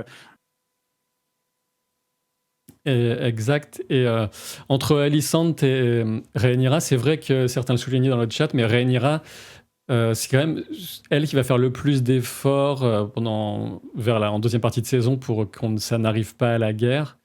Et c'est vrai que c'est le clan des Verts. Le clan des Verts, c'est les Hightower, c'est Otto, Alicent, Kristen Cole, dont on n'a pas parlé d'ailleurs. Kristen Cole, c'est un beau petit pourri quand même aussi dans son genre. On apprend à détester au fur et à mesure, je pense. Mais rappelle-moi. C'est le chevalier. C'est le chevalier. Ah oui. Oui, qui au début, s'il fait chevalier, au début, il est un peu chevalier servant, et oui. Ouais. Ce trio-là, tu vois, Mais c'est pareil, tu vois, il est pas méchant à 100%. Tu vois, au début, c'est juste, parce qu'au début, quand il apparaît les premières fois, t'es en mode genre, il est gentil quand même, celui-là. Et c'est juste après où ça devient une ordure, tu vois. Mais il ne naît pas, enfin, c'est pas un cartoon, quoi, tu vois. Ouais, c'est pas un cartoon, mais on sent qu'une fois que tu vois son amour a été contrarié, il a vraiment super mauvaise il a super mauvaise quoi. Et je crois que, mais comme on l'a déjà dit, mais Larry Strong c'est le pire. J'ai pas d'image de lui, je pense c'est celui qui a le pied beau, qui fait brûler son père et son frère pour hériter de la Run Hall et pour lui, pour le coup, lui c'est un méchant. Voilà. Lui, effectivement, il est instantanément méchant à la première seconde. Tu ne connais rien d'autre que lui que de je suis un méchant parce que j'ai envie d'être un méchant. Lui, pour le coup, oui. Lui, c'est vraiment, c'est vraiment le connard. Mais on est d'accord, alors je sais pas, c'est l'araignée en fait. Un peu, il a le rôle de l'araignée en fait. Bah, il a un peu ce côté-là, sauf que même Varys était moins. Lui, Varys servait le trône, servait le peuple, alors que lui, il sert que son propre intérêt, toute évidence. Oui, bien sûr. Et il y a quelqu'un qui dit une ressemblance entre Daemon et Aemond. Bah déjà, il faut savoir que Aemond, il y a un D à la fin, donc en fait, c'est un anagramme, Daemon et Aemond, et c'est fait exprès de la part de J.R. Martin. C'est un peu deux faces d'une même pièce où on peut trouver mais c'est vrai qu'il y a des grosses similitudes entre Aemond et Daemon, et je n'en dirai pas plus, mais on se doute qu'il y aura sans doute quelques confrontations à l'avenir. Et sur Alicent, oui, c'est vrai que quelqu'un le soulignait. Ce qui fonctionne vachement bien, je trouve, pour moi, et j'ai envie de remettre une image d'elles quand elles sont adolescentes, c'est la relation justement d'amitié entre Alicent et Rhaenyra qui était vachement développée dans la série par rapport au livre. C'est vraiment, et je trouve que c'est super bien pensé parce que ça donne une ampleur vraiment une ampleur différente à leur opposition par la suite. Et ce coup là de j'envoie la page que j'ai gardée de notre de ce moment sous l'arbre là quand elle parlait d'un cours qu'il fallait, enfin tu vois, qu'elle révisait un cours. Oui, la première scène où tu les vois, oui. Et cette sous l'arbre, l'arbre des anciens dieux. le Baral, et ça fonctionne vraiment bien. Et ça, c'est de ce point de vue, en termes d'écriture, que la série a. Je me doutais qu'elle serait bonne, mais elle a exactement réussi là où je me disais, il va falloir qu'elle réussisse quelque chose par rapport au livre. C'est que tu as beaucoup moins d'épaisseur aux personnages dans les livres que dans la saga du Trône de Fer, parce que comme je le disais tout à l'heure, on a d'un côté un roman super épais, de l'autre côté une chronique historique. Et dans une chronique historique, tu peux pas avoir une épaisseur de ouf, c'est impossible, tu n'as pas les dialogues intérieurs, etc. Et il fallait qu'ils donnent cette épaisseur, ces 3 dimensions aux personnages dans la série, et c'est ce que les scénaristes ont très bien réussi à faire, il me semble. Oui, non, c'était vraiment bien fait, effectivement. Et puis après, ils ont eu quand même le chic de pas trop le ramener, tu vois, par la suite. De pas trop insister en mode genre, oui, parce qu'on était copines, non, très vite, ça passe au second plan, et tu sais que c'est là, mais il n'y a pas besoin, et ça aussi, c'est subtil, il n'y a pas besoin de le ramener tout le temps sur le plateau en mode genre, comment, mais tu étais mon ami, c'est une fois, je crois qu'ils le font une fois dans la série, dans toute la deuxième partie de la série, ils le font juste une fois où il y a un moment, il y a un personnage qui dit en mémoire de notre ancienne amitié. Mais sinon, pour tout le reste, ils considèrent. Et ça, j'aime bien, c'est que la série, elle te prend pas pour un con. Parce que le nombre de fois où tu as des séries qui te prennent pour un con en mode genre, oui, vas-y, on va répéter 50 fois un truc pour bien être sûr que tu t'en souviens. Là, non, la série, elle considère que tu as vu les autres épisodes et si tu les as pas vus, c'est tant pis pour toi. Donc, ça, c'est chouette, quoi. Et la réussite du casting, comme Franz Duval, tu le dis dans le chat, c'est. Je sais pas ce que tu en as pensé, je vais te laisser dire ce que tu en as pensé, mais sur justement le changement d'interprète entre. Évidemment, pour Rhaenyra, pour rappel, pour les citer quand même, on avait. C'est Millie Alcock quand elle est jeune, qui a un charisme de ouf, et après là, c'est Emma Darcy qu'on voit, dont je mets l'image. Et pour Alicent, c'est Emily Carey quand elle est adolescente, et Olivia Cook quand elle est plus âgée. Ouais. J'avoue honnêtement, le saut dans le temps, je l'avais pas vu venir, très honnêtement. Je m'en suis douté au moment où ça arrivait, mais pas si tôt. En fait, je pensais que ça serait genre à la fin de la saison ou un truc comme ça, tu vois. Et bon, les 2 actrices sont formidables, avec peut-être une petite préférence pour la plus jeune, qui a une bouille toute particulière, en fait. Alors que quand elle est l'actrice, quand elle est plus âgée, c'est quoi? C'est Emma Darcy, c'est ça? C'est Emma Darcy, ouais, c'est ça. Emma Darcy, elle a plus une tête un peu plus standard, alors que l'autre, elle a plus une. C'est pas qu'elle est belle ou mignonne ou quoi, c'est qu'elle a une gueule particulière, en fait. Elle a un truc dans le visage qui la rend assez originale, je trouve. Mais enfin, voilà, quoi. Ouais. Hop, je crois que. Voilà. Je n'ai plus le fond moi, sur ma caméra. J'ai bien aimé aussi que le fait que Rhaenyra ne voulait pas d'enfants, mais elle semblait trouver un certain bonheur dans ses enfants. Ah ben justement, les histoires d'enfants, Mélie, on va en parler avec la question de la place de la Effectivement, ne connaissant pas l'histoire, moi aussi, j'ai été le premier surpris quand elle a commencé, quand elle a eu des enfants. Ouais. Parce que en fait, le début, je me suis dit, ça va être l'histoire de. Je me suis dit, ils vont nous faire une Arya bis. En fait, je me suis dit, ça va être l'histoire de c'est la jeune fille qui ne veut que faire de l'aventure, et non, les garçons, c'est pas pour moi. Et tu vois, je me suis dit, ça va être l'autoroute, elle veut devenir Jeanne d'Arc, machin. Et en fait, pas du tout. Donc, j'ai apprécié le fait de. J'apprécie quand, d'autant plus que je viens de finir Mercredi Adams, j'apprécie quand tu sais pas, genre 4 épisodes à l'avance, ce qui va se passer. Parce que là, dans certaines autres séries, c'est vraiment le cas, pour le coup. Justement, passons à ce thème, ce thème-là, c'est la place de la femme. Comme je le rappelais au tout début, la première scène, c'est en cold open, puisqu'on n'a pas le générique sur le premier épisode. C'est le Grand Conseil de 101. Ils se sont beaucoup posé la question sur à quelle époque, avec quel moment on va démarrer cette série. Et je pense que moi c'est le choix que j'aurais fait, en tout cas, parce que je m'étais posé la question avant la série aussi. Et donc le Grand Conseil de 101, ça va poser le fait que les seigneurs, puisque c'est un vote des seigneurs, puisque le roi Jaehaerys de l'époque, il voulait un peu se dédouaner de ça pour que ça se passe le plus calmement possible. C'est les seigneurs qui vont voter massivement pour Viserys plutôt que Rhaenys, donc un homme plutôt qu'une femme, même si théoriquement elle était mieux placée en termes de succession. Donc c'est Rhaenys, la reine qui ne le fut jamais. Et donc il y a toute cette histoire de la place de la femme, et comme tu le disais pour Rhaenyra, c'est que elle a pas le côté, elle a pas le côté garçon manqué. Elle se retrouve un peu enfermée du fait de son genre quand même.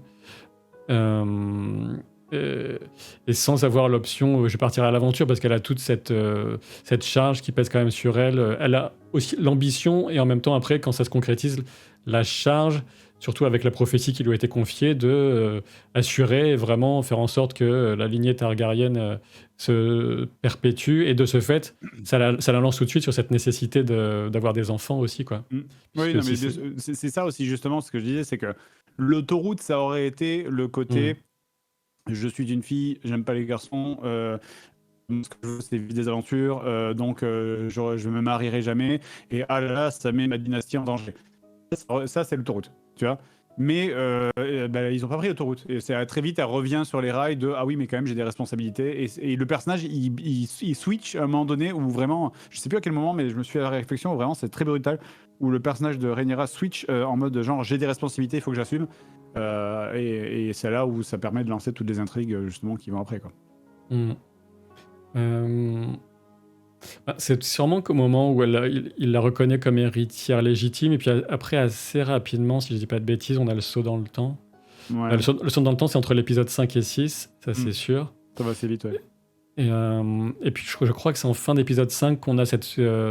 J'avais hésité un peu, mais je ne l'ai pas mise dans mes 3 scènes préférées parce qu'il y a beaucoup de bonnes scènes dans la saison. Et c'est cette scène où Alicent va faire son entrée un peu en retard au banquet pour qu'il annonce le mariage, le banquet de pré-mariage de fiançailles de Rhaenyra avec Laenor Velaryon. Et elle arrive seule, la reine, avec sa robe verte. Et c'est là que c'est un peu là qui va faire naître la notion de le camp des verts et le camp des noirs, puisque le vert c'est la couleur de Hightower avec cette flamme verte au-dessus de la tour. Et c'est une scène que j'avais beaucoup appréciée. Et je pense qu'aussi, en termes de mise en scène, on a à la fois de mise en scène, puisque ça va servir ce propos-là. Je sais pas ce que tu en as pensé, mais on a du ressentiment. Je crois que chez Alicent, on a du ressentiment envers Rhaenyra parce que Rhaenyra se permet des choses que Alicent aimerait se permettre mais ne fait pas en fait. Et Alicent généralement elle va vivre les choses au travers du roi. Et après ça va être au travers de ses enfants, mais jamais elle-même directement. Oui, non mais je pense que oui, c'est il y a ce côté.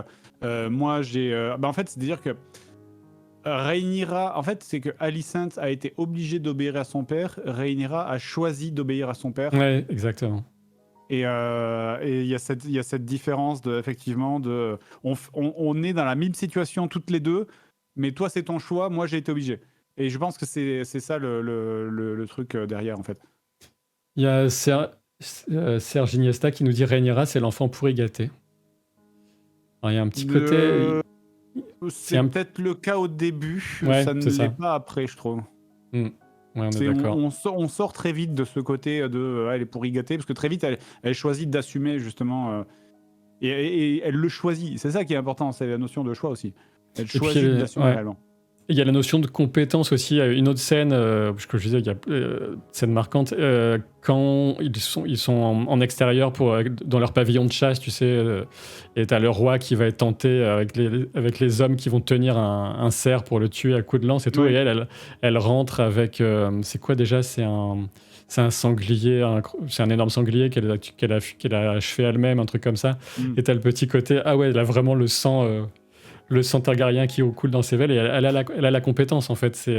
Et ça aurait été potentiellement, ça pourrait être une reine extrêmement compétente, et on sent déjà dans les interventions quand elle est quand même assez jeune, quand elle assiste, juste on lui donne un rôle des chansons pour servir les vins au conseil restreint, puis elle le rappelle à son père, non mais t'as des dragons quand même.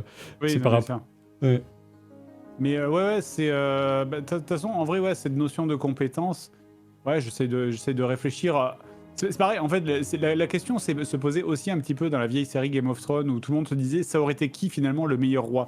Parce que dans Game of Thrones, il y avait cette notion de qui est le roi, qui est le roi qui remplace le roi, qui est le roi légitime à la mort de Robert, qui est le roi historiquement légitime et qui aurait été le meilleur roi. Tu vois, à l'époque de Game of Thrones, je pense que la réponse à cette question, ça aurait été... alors j'ai oublié son nom, mais c'est le plus jeune frère de Baratheon, là, du coup. Mais... ah oui. Comment il s'appelle déjà? Je l'ai perdu aussi. Ouais, putain, c'est fou. Renly? Oui, Renly, bien vu. Ouais, c'est ça. Oui, Renly, ok, c'est ça. Ouais. Je pense, à l'époque, j'aurais dit ça. Et là, c'est pareil, la question aussi se pose un petit peu de... Enfin, c'est le roi Reine, quoi, du coup.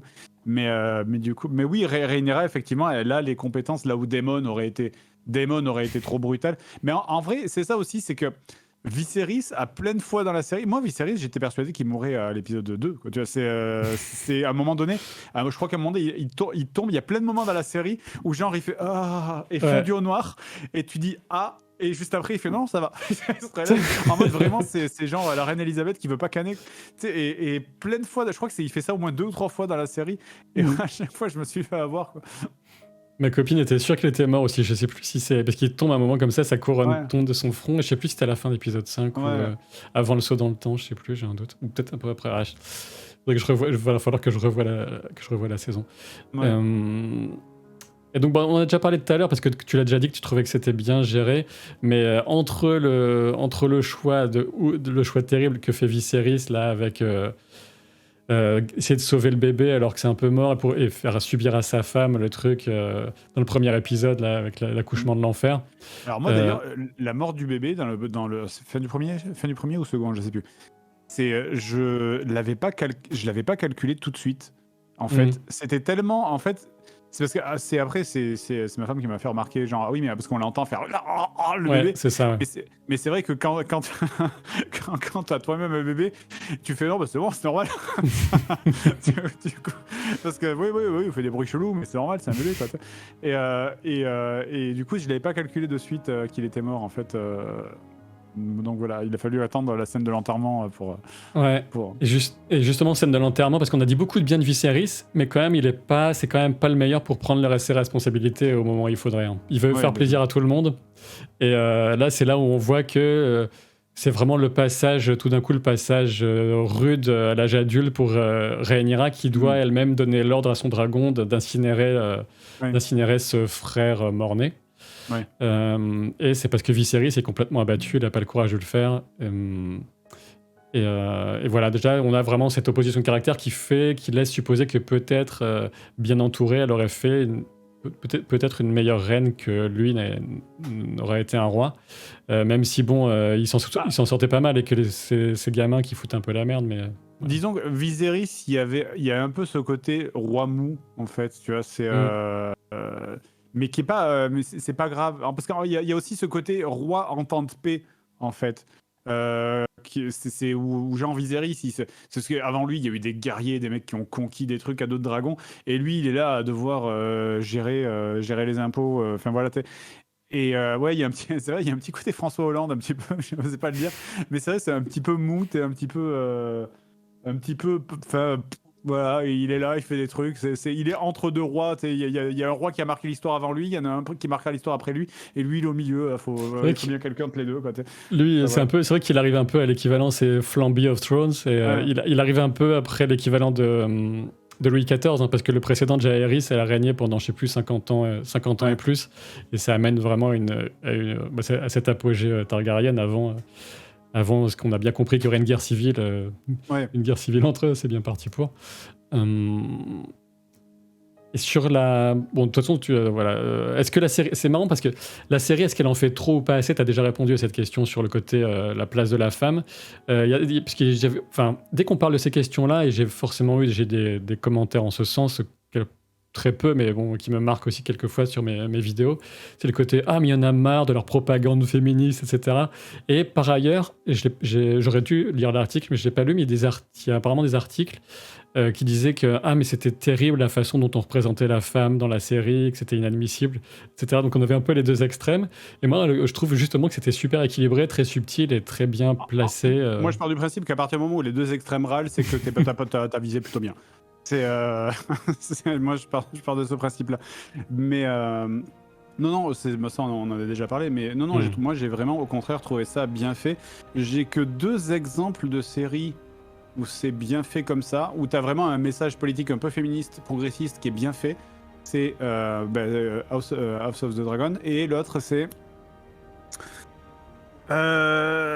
série l'Uchronie, où c'est l'URSS qui se pose en premier sur la Lune. J'ai oublié le nom.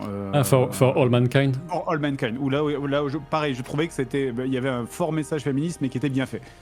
Et bon, après, il y en a certainement plein d'autres, hein, mais je les ai pas vus. Mais du coup, voilà. Après, The Boys aussi. The Boys, c'est pas mal aussi.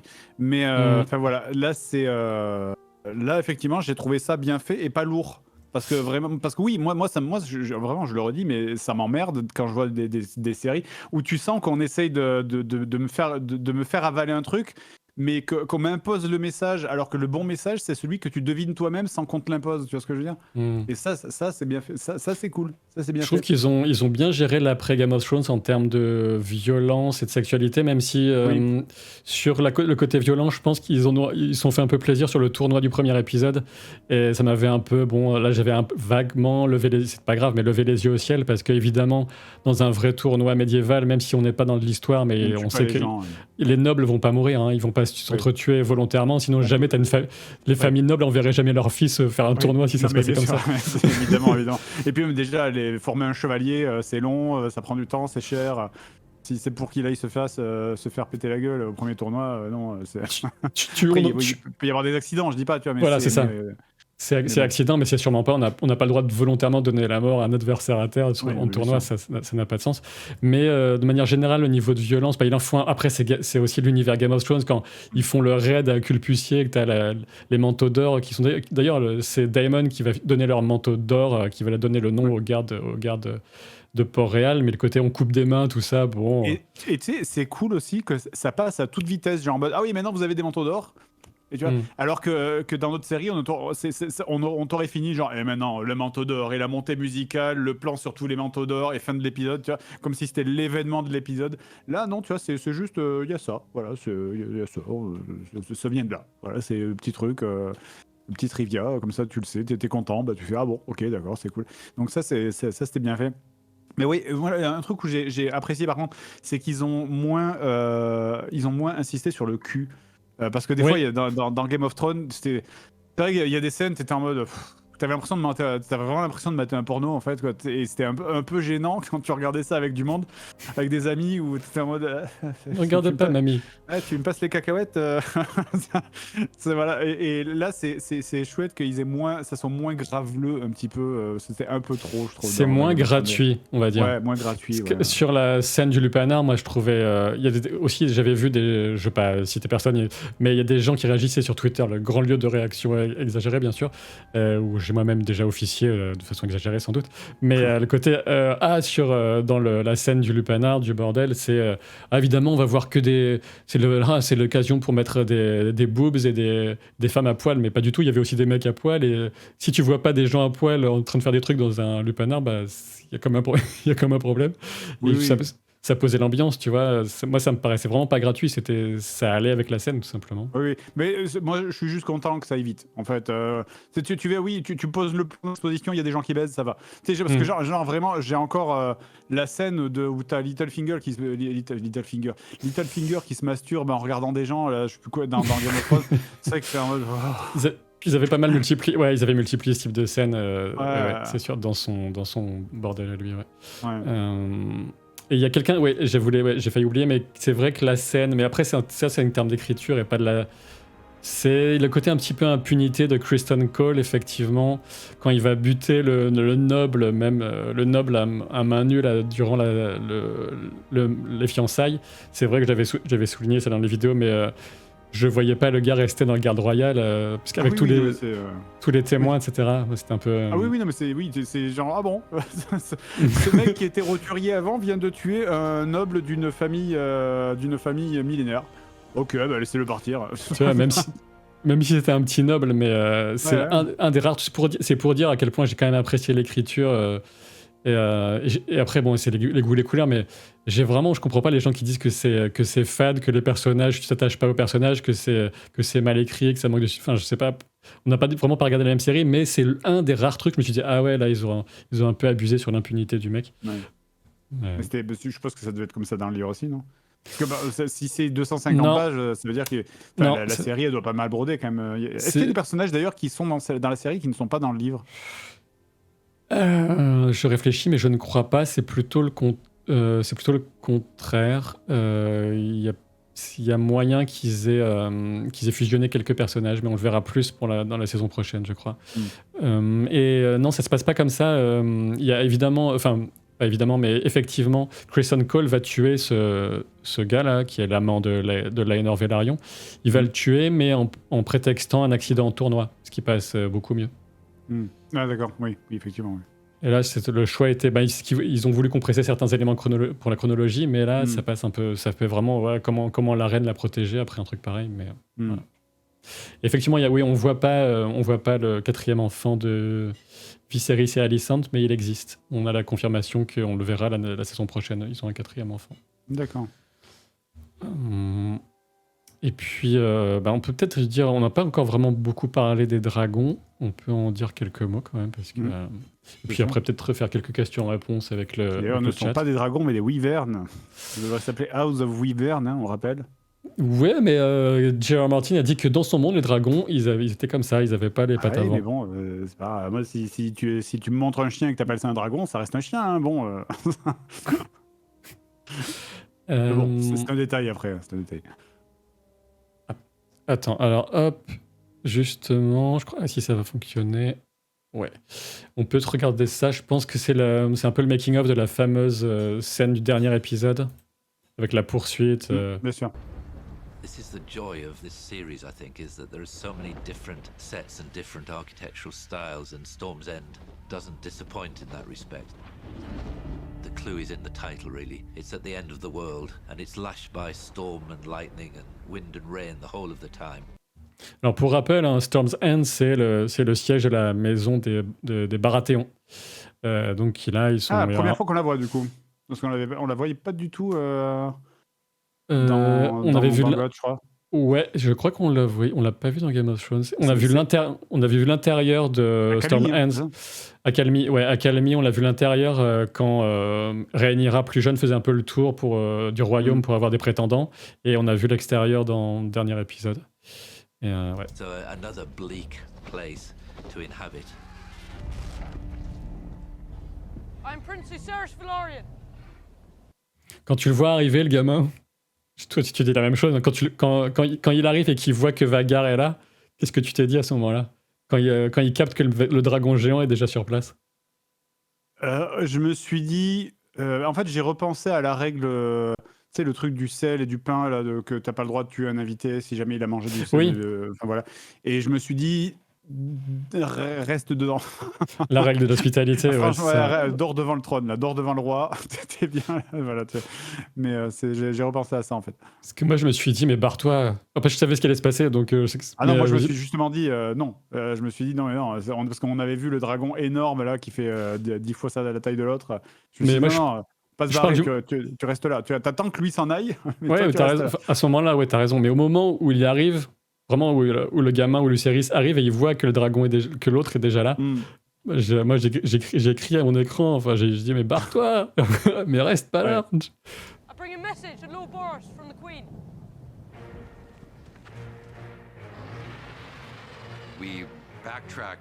Après, c'est vrai que ça surprend à quel point les gens en ont rien à foutre de voir des dragons.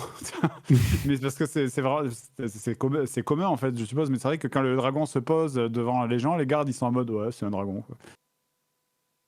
Le truc du pain et du sel, Romain, c'est la loi d'hospitalité. Une fois que tu as offert l'hospitalité à quelqu'un, tu es un peu responsable de sa sécurité. Et voilà, le seigneur Baratheon ne pouvait pas permettre. D'ailleurs, il refuse qu'ils se battent sous son toit. Mais une fois que Lucerys a quitté le toit de Baratheon, c'est un peu open bar, malheureusement, même si, bon, c'est déclenchement de guerre, a priori, quoi.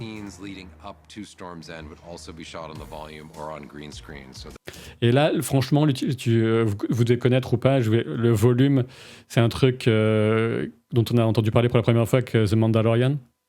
C'est cette espèce de énorme fond vert circulaire, et je les trouve. Et quand j'ai su que certaines scènes, notamment c'est pas le système de Mandalorian, c'est le Mandalorian justement, c'est fait avec des murs de LED. pour justement ne pas avoir à utiliser de fond bleu ou de fond vert en fait.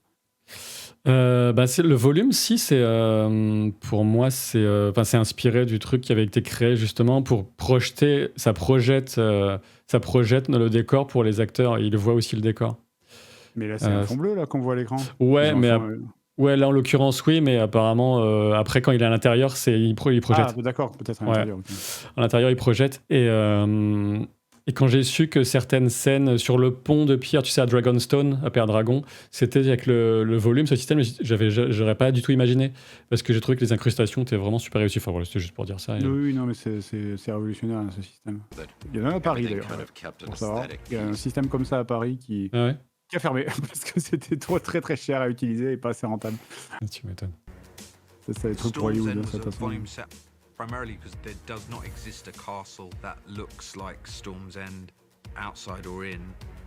We wanted to give those final 10 minutes of the show a particular look. Nine patch coming off, because that'll give us a little chance to see that moment, then the thing, and then grab and scoop it down. When we're producing ancient monuments interiors with stone walls, it's a more tricky element to do convincingly. You can put a set in that sort of semicircle, and I think the trick there obviously is where you merge reality of a hard set into those screens. C'est là où il a la projection, je crois. Ouais. Et, pendant que j'y pense, mais puisqu'on parlait de dragon, mais je sais pas s'il y a un extrait de cette scène-là, peut-être. Je crois que ouais. Je change parce que je crois qu'on a vu un peu l'essentiel de ça, mais c'est un ajout aussi de la série. Je sais pas ce que tu en as pensé, c'est dans l'avant-dernier épisode, l'épisode 9, ça va être quand Rhaenys qui essaie de quitter la ville depuis le début, hein, qui est l'épouse de Corlys Velaryon et à qui Alicent a demandé son soutien, et quand elle s'éclipse pendant le couronnement de Aegon, et elle ressort avec son dragon qui défonce tout. Le dragon sort du sol. Oui. Ça a été rajouté, c'était pas dans la série? C'était pas dans le livre, ça. Ouais. Ça, c'est pas dans le livre, je veux dire. Ouais, ok, d'accord. C'était pas dedans. C'est un événement très important. Tu te dis, pendant cette scène-là, quand tu connais... tu te dis, pourquoi... c'est tout l'enjeu, c'est la décision qu'elle a de pas faire cracher le feu à son dragon, alors que tous les... que tous les vers sont réunis face à elle. Est-ce qu'il y a des trucs intéressants à montrer Après, c'est le moment flex, quoi. En gros, c'est pour dire, c'est un peu... genre, vous vous souvenez, nous on existe et on est balèze aussi. Voilà, c'est là. Being the one that's going to take the news to Dragonstone of the coup and of Rhaenyra's throne being stolen is a great heroic moment for her character. When she wasn't picked in Harrenhal right at the beginning, I think inside her spirit wanted to get on a dragon and burst through the ceiling. Mais ce personnage est assez cool aussi parce que c'est vrai qu'au début, c'est vraiment la série s'ouvre sur elle où elle se fait déposséder et elle est juste en mode ok, j'accepte mon sort et je ferme ma gueule, tu vois. Et elle a vraiment ce côté de je prends tout sur moi pendant toute la série et à la fin elle a vraiment un côté un peu noble justement c'est aussi une autre vision, c'est aussi un autre message féministo-politique, etc. de la série. C'est le côté un peu ces femmes qui prennent tout sur elles et qui encaissent sans jamais rien dire, tu vois. C'est aussi parce que ça existe, hein, donc. Mais c'est soit la reine, The Uncrowned Queen, je sais pas comment il l'appelle déjà dans la série. La reine qui ne le fut jamais. Oui, voilà, c'est ça. Et là, ce qui est intéressant avec elle aussi, c'est le côté justement. Ça prend un peu à rebours d'une certaine façon, il va un peu aller trop loin et son mari, Corlys Velaryon, il place son ambition derrière le prétexte de se battre pour le droit de sa femme. Et cet aspect-là fonctionne pas mal aussi, j'avais trouvé sur un moment sur la fin, lui dit non mais c'est bon, enfin... J'ai bien compris que tu voulais absolument que ton nom finisse sur le trône de fer et voilà, il y a un côté il la défend, mais en gros lui il est quand même super ambitieux, il veut absolument que ce soit un de ses héritiers. Je l'ai plus ressenti comme il a lui un tel sentiment d'injustice par rapport à elle qu'il veut que le destin répare son il veut corriger le destin. Mais tu vois, je l'ai pas senti comme... Je l'ai pas trop senti... Peut-être après, je l'ai mal... faudrait que je le revoie. Mais je l'ai pas trop ressenti comme le côté « c'est moi qui suis ambitieux », tu vois. Je l'ai plus ressenti comme un sentiment, vraiment, je te dis, le sentiment d'injustice qu'il avait par rapport à elle, quoi. Bon. Moi, je pense que ça commence comme ça et que ça pourrit un peu dans son esprit et que sur la fin, c'est ce que j'ai senti dans l'échange qu'ils ont justement quand lui revient enfin après, alors qu'il est mourant, tu sais qu'ils ont leur échange ou un moment ils ont un échange à ce sujet. Non, c'est juste avant qu'il s'en aille, je crois. Après de la cheminée et en gros, il lui dit non, mais moi j'ai tiré une croix dessus depuis longtemps. Arrête de placer, tu vois, de poursuivre ses objectifs démesurés. Mais c'est un aspect qui fonctionnait pas mal avec elle. Ouais.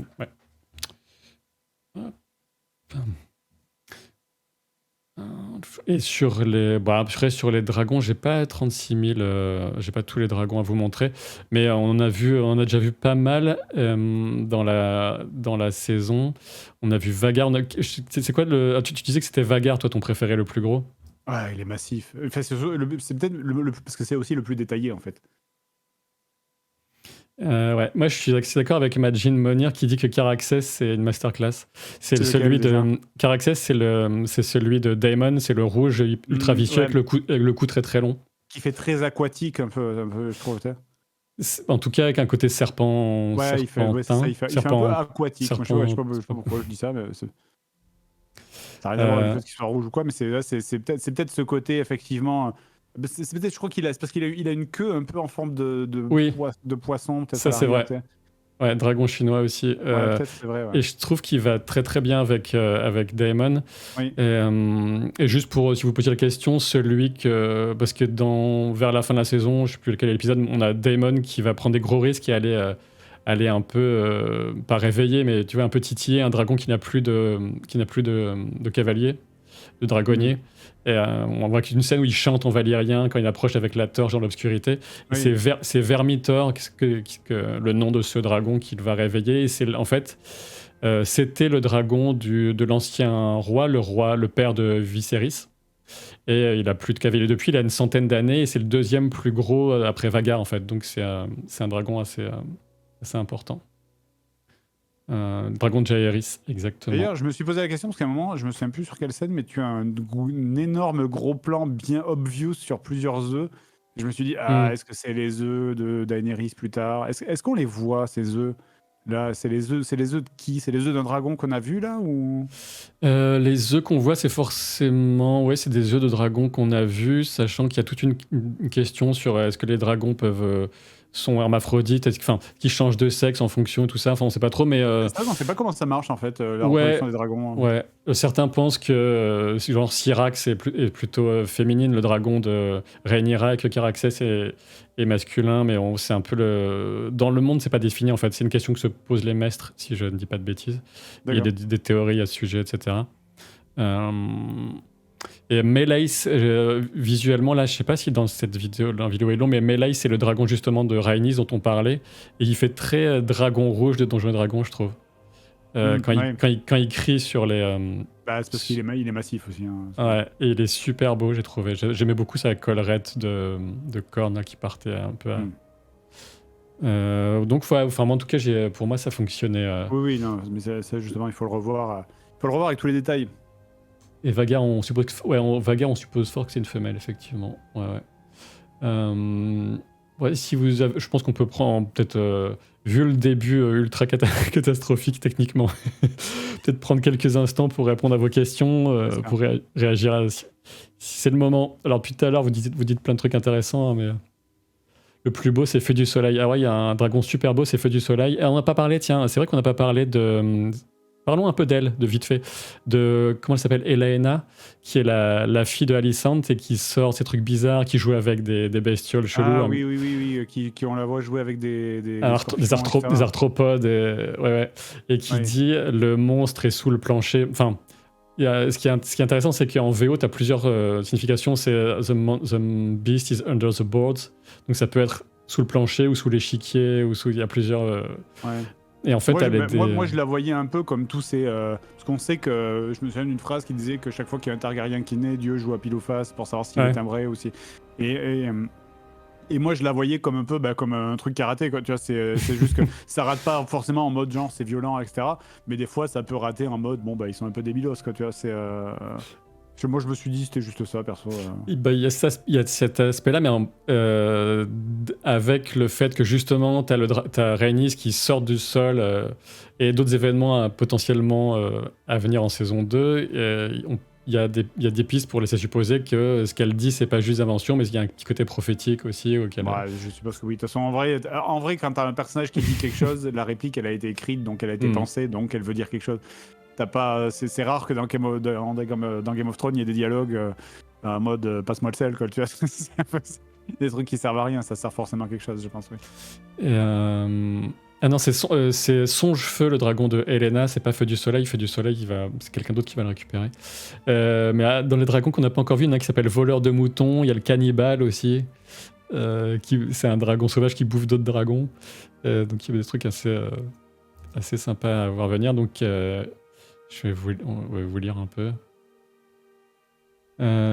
Apparemment, cette ligne est complètement inventée dans la série, pas dans les livres. Je sais pas de quoi tu parles, mais si tu parles de Helena, c'est possible. Feu du Soleil, c'est Aegon, ouais. Elle sort quand la prochaine? Mais excellente question. Donc, on a 0 date officielle. Mais évidemment, il y en aura une saison 2, étant donné l'énorme succès populaire de la première saison, populaire et critique d'ailleurs. Mais on sait qu'il y a très peu de chances que ça sorte avant 2024. J'aurais tendance à dire au pifomètre, au doigt mouillé, je dirais printemps 2024. D'ailleurs, il y a une question que je me suis posée. C'est la lignée des Valérions, en fait. Parce que dans le... Je crois... Alors, je sais pas. Peut-être tu vas me répondre. Mais dans la série, là, ils ont casté, et ça marche bien, c'est justement parce qu'ils ont casté ça que ça marche bien, ils ont casté des acteurs qui ont la peau noire, donc ça marche très très bien. Mais comment, dans le livre, c'est le cas? Ou est-ce qu'ils sont, est-ce que c'est des blancs dans le livre? Parce que ma question, c'est que là, ça marche bien, parce qu'effectivement, tu peux évidemment identifier en mode genre, c'est clair que c'est pas son enfant, vu qu'il est complètement blancos. Alors que dans le livre, comment est-ce qu'ils peuvent identifier que c'est pas les enfants de Rhaenyra? Si jamais les Valérions n'ont pas la peau noire. En fait, c'est encore. Il y avait des gens qui craignaient cet aspect-là. Donc dans les livres, les Velaryon n'ont pas la peau noire. Même si après, Martin a dit c'est plutôt une bonne idée. C'est vrai que c'est assez cool. Voilà. C'était même une meilleure idée, je trouve, que pour le coup, parce que sinon, en fait. Sinon, il joue comme ce que Ned Stark fait. Hein. C'est en gros, à force qu'elle a que des gamins bruns, alors que le père et la mère ont les cheveux blancs, dorés, enfin hors platine, puisque le père. Normalement, le père, c'est Laenor Velaryon, et il a la même chevelure que Rhaenyra, quoi. Donc dans le livre, ça joue avec la chevelure. Les cheveux blancs, j'ai compris, mais du coup, le père, enfin Viserys, il a des enfants avec Alicent qui n'est pas blond, et les enfants sont blonds, donc... Tu vois, il pourrait se dire c'est le hasard. Enfin, tu vois, non, je sais pas. C'est qu'à force d'en avoir, et à chaque fois ils sont très bruns, alors que les deux, tu vois, sont blonds. C'est juste, ça se joue sur la couleur de cheveux, exactement comme les histoires de Ned avec les enfants de Robert. Quoi. Ok. Parce que là, effectivement, c'est vrai que quand j'ai vu ça, je me suis dit c'est parfaitement logique. Quoi. Ouais, les Velaryon qui sont une très ancienne famille valérienne, mais qui n'ont je crois que de base, dans les bouquins, ils n'ont pas de dragon. Après, ils en récupèrent quand même. Et je crois que c'est les premiers à arriver à côté de Westeros, parce que c'est une famille de commerçants, navigateurs, tout ça. Rhaenyra est brune dans les livres? Je pense pas, non. Je pense pas que Rhaenyra est brune. Soit brune. Et d'ailleurs, je me suis aussi posé la question de c'est qui l'espèce d'homme crabe, là qu'on voit, c'est quoi? C'est un espèce de pirate lui, il est au service de la triarchie, il est d'une des cités libres, et a priori, il est atteint de la... Il y a un doute là-dessus. La maladie des pots de pierre, un peu, non, ça? Ouais, Grisekai, ouais. A priori, il l'a, mais effectivement, Daemon semble le toucher et tout, et pas être contaminé, mais après, voilà, on sait pas exactement. Et non, Rhaenyra est pas brune. Alors, avant que j'oublie, je voulais quand même rappeler la sortie, c'est écrit depuis, mais c'est important de le savoir, puisque c'est bientôt Noël, idée de cadeau, subtilité. Bien sûr. C'est la sortie physique en DVD, Blu-ray 4K, le 20 décembre de cette première saison de House of the Dragon. Il y avait des bonus à l'intérieur que j'ai regardés, qui sont plutôt intéressants, avec des explications. Il y a même J.R. Martin lui-même qui apparaît. Hop, est-ce que je vais réussir à être... et puis aussi, pendant que je recherche mon image, toi, je te remercie déjà beaucoup d'avoir participé à ça. C'était un grand plaisir de discuter de ça avec toi. Et est-ce que tu as une actualité dont tu voudrais parler, à mettre en avant face à cette foule en délire? Bon, honnêtement, là, tu me prends de court. Aucune. Franchement, mon actualité, ça sera d'essayer de trouver du temps pour continuer à regarder des séries. Parce que je n'en regarde pas assez, malheureusement. Là, il y a plein de trucs qui sortent et que j'aimerais bien regarder. Donc, non,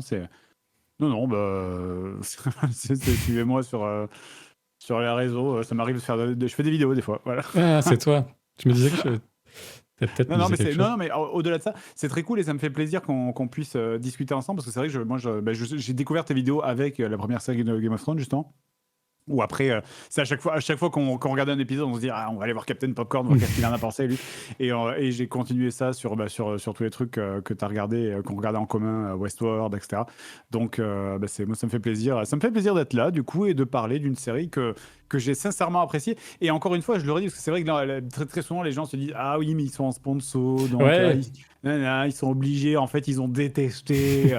non, vraiment, je vous l'assure, j'ai vraiment apprécié. Et c'est vrai qu'on n'a pas du tout parlé, parce que c'est de l'éléphant dans la pièce, mais c'est vrai que la série est sortie en même temps que Le Seigneur des Anneaux, enfin que Les Anneaux de Pouvoir. Et moi, personnellement, c'est fou, hein, mais malgré le pognon de fou qui a été investi dans Les Anneaux de Pouvoir, j'ai pris plus de plaisir à regarder House of the Dragon, quoi. C'est parce que ça marchait mieux, parce que plein de choses, ça peut s'expliquer sur plein de trucs, c'est très différent, puis en plus c'est vachement plus difficile, je pense, aussi pour Le Seigneur des Anneaux, parce que normalement ça raconte un voyage, hein, et forcément c'est plus difficile de rendre un voyage intéressant où tu croises personne que de faire une série un peu géopolitique où par essence même la série c'est des personnages, l'essence même de Game of Thrones et de House of the Dragon, c'est des personnages qui discutent entre eux. Donc, t'es pas choqué quand t'as des mecs dans une pièce qui discutent de politique, alors que si c'était dans Le Seigneur des Anneaux, tu te ferais chier, quoi, tu vois. Mais là, vraiment, ça marchait super bien. C'est une excellente série. Et vraiment, je recommande à tous les gens qui ne l'ont pas vu de la regarder avec les Blu-ray 4K. Voilà. Ouais, de toute façon, pour moi, c'est pareil. De toute façon, c'est un peu le. De toute façon, si on me propose quelque chose, de parler avec une OP, tout ça, de quelque chose que je connais pas, que j'ai pas pu voir ou que j'apprécie pas, je n'accepte pas de toute façon, donc c'est assez tranquille de ce point de vue-là. Il y a ce truc, effectivement, c'est quand on nous propose quelque chose, on a le droit de dire non aussi, hein. Donc, en général, si on a dit oui, c'est qu'on est à l'aise, quoi. Et j'avais sorti une vidéo de comparaison de l'exercice d'adaptation entre les deux séries, justement. Et certaines personnes l'ont pris un peu de travers parce que on a pas mal. Je vais pas revenir sur les histoires des réseaux sociaux par rapport aux opinions sur les Anneaux de Pouvoir, mais effectivement, pour moi, House of the Dragon est mieux écrite. Il y a peu de doute là-dessus. Ouais. Même si moi j'ai plutôt bien apprécié les Anneaux de Pouvoir. Mais j'ai aussi aimé, hein, et je pense que je reverrai les deux sans problème. Mais en fait, le truc, c'est. Il y avait un côté un peu lourdingue dans les intrigues des Anneaux de Pouvoir, en mode genre, oh là là, mais qui est Sauron? Alors que c'est, mais oui, mais qui est ce mystérieux personnage? Mais oui, mais on sait tous qui c'est, arrêtez. Bref, et là c'est vrai que je me suis fait surprendre, à House of the Dragon, alors que je me suis pas fait surprendre dans les Anneaux de Pouvoir, en fait. Mais bon, enfin, on pourrait lancer tout un débat là-dessus. Bien sûr. Mais en tout cas, la qualité d'écriture, d'interprétation, encore une fois, je dis pas que... Parce que je trouve qu'il y avait aussi d'excellents acteurs dans les Anneaux de Pouvoir, mais... Bien sûr. Grosse performance pour House of the Dragon. C'est vrai qu'on on aurait tous préféré que la saison 2 sorte en 2023, hein, je pense. Mais ça va faire... Bon, je pense que ça va vraiment cartonner, et que ce qu'il faut savoir aussi, c'est que la saison pour laquelle on pouvait avoir le plus de crainte pour House of the Dragon, enfin je dis ça, peut-être que je vais me tromper, que l'avenir me donnera tort, on ne s'est jamais gagné, mais je pense que la plus casse-gueule, c'était la première saison avec House of the Dragon, parce qu'on a tout la mise en place de vraiment ce qu'on appelle la danse des dragons, et pour les saisons prochaines, ça va vraiment envoyer du lourd en termes d'événements, le côté tragique, action, même si je pense il y aura toujours les traîtrises, les côtés humains, sentiments... tractation, voilà, tout ça. Mais en termes d'action, on aura aussi des séquences assez folles, notamment avec des combats de dragons, etc. etc. Ce que j'espère, c'est que les combats ne supplanteront pas trop le scénario, ce qui était l'erreur qu'avait fait Game of Thrones dans sa première série, où à la fin, c'était juste enchaîner les batailles et les combats, et le scénario, il passait complètement à la trappe, en fait. Donc j'espère que pour le coup, ils ont retenu la leçon de ça, en fait. Ouais, effectivement, et d'après ce qu'ils peuvent dire ça et là, c'est plutôt bien parti dans ce sens-là. Alors, on sait que Miguel Sapochnik ne sera plus showrunner, c'est avec Condal, mais Condal était vraiment plus sur l'écriture et Sapochnik pour lancer la vision de réalisation, et elle restera de toute façon, donc ça m'inquiète pas spécialement. Et avant que, alors je sais pas du coq à l'âne, mais avant que j'oublie, sachez que demain et après-demain, je serai aussi en live. Là, je fais mon auto-promo. Demain soir, je continue ma campagne de jeu de rôle L'Anneau Unique. C'est à 20h30. Et, j'ai reçu la 2e édition, je l'ai commandé aussi d'ailleurs. Ouais, je joue avec la 2e édition. C'est là que tu as commandé, là? Non, ça, c'est la boîte d'initiation. C'est la boîte d'initiation, ça. Ouais, ouais, le système est très très cool pour jouer dans cet univers. Donc demain soir à 20h30 et je suis jeudi aussi pour parler de science-fiction avec Gastronogeek. Donc nice. Ouais, soyez un peu dans le même schéma que ce soir, mais avec des overlays complètement cyberpunk, tout ça. Et si possible avec pas les 30 minutes de galère de son. Merci pour ta patience, pour la vôtre, ceux qui sont là depuis le début. Je suis vraiment confus. Vraiment confus pour le début. Et en tout cas, c'était un très bel échange. Moi, j'ai passé un bon moment, tout simplement. Moi aussi, j'ai pas vu le temps passer. Je vois que c'est déjà 23h, donc c'est cool. Ouais, ouais, effectivement. Eh bien, merci à toutes et à tous. Éventuellement, un petit sub au passage, ou alors suivre la chaîne déjà, ça vous coûte rien. Donc,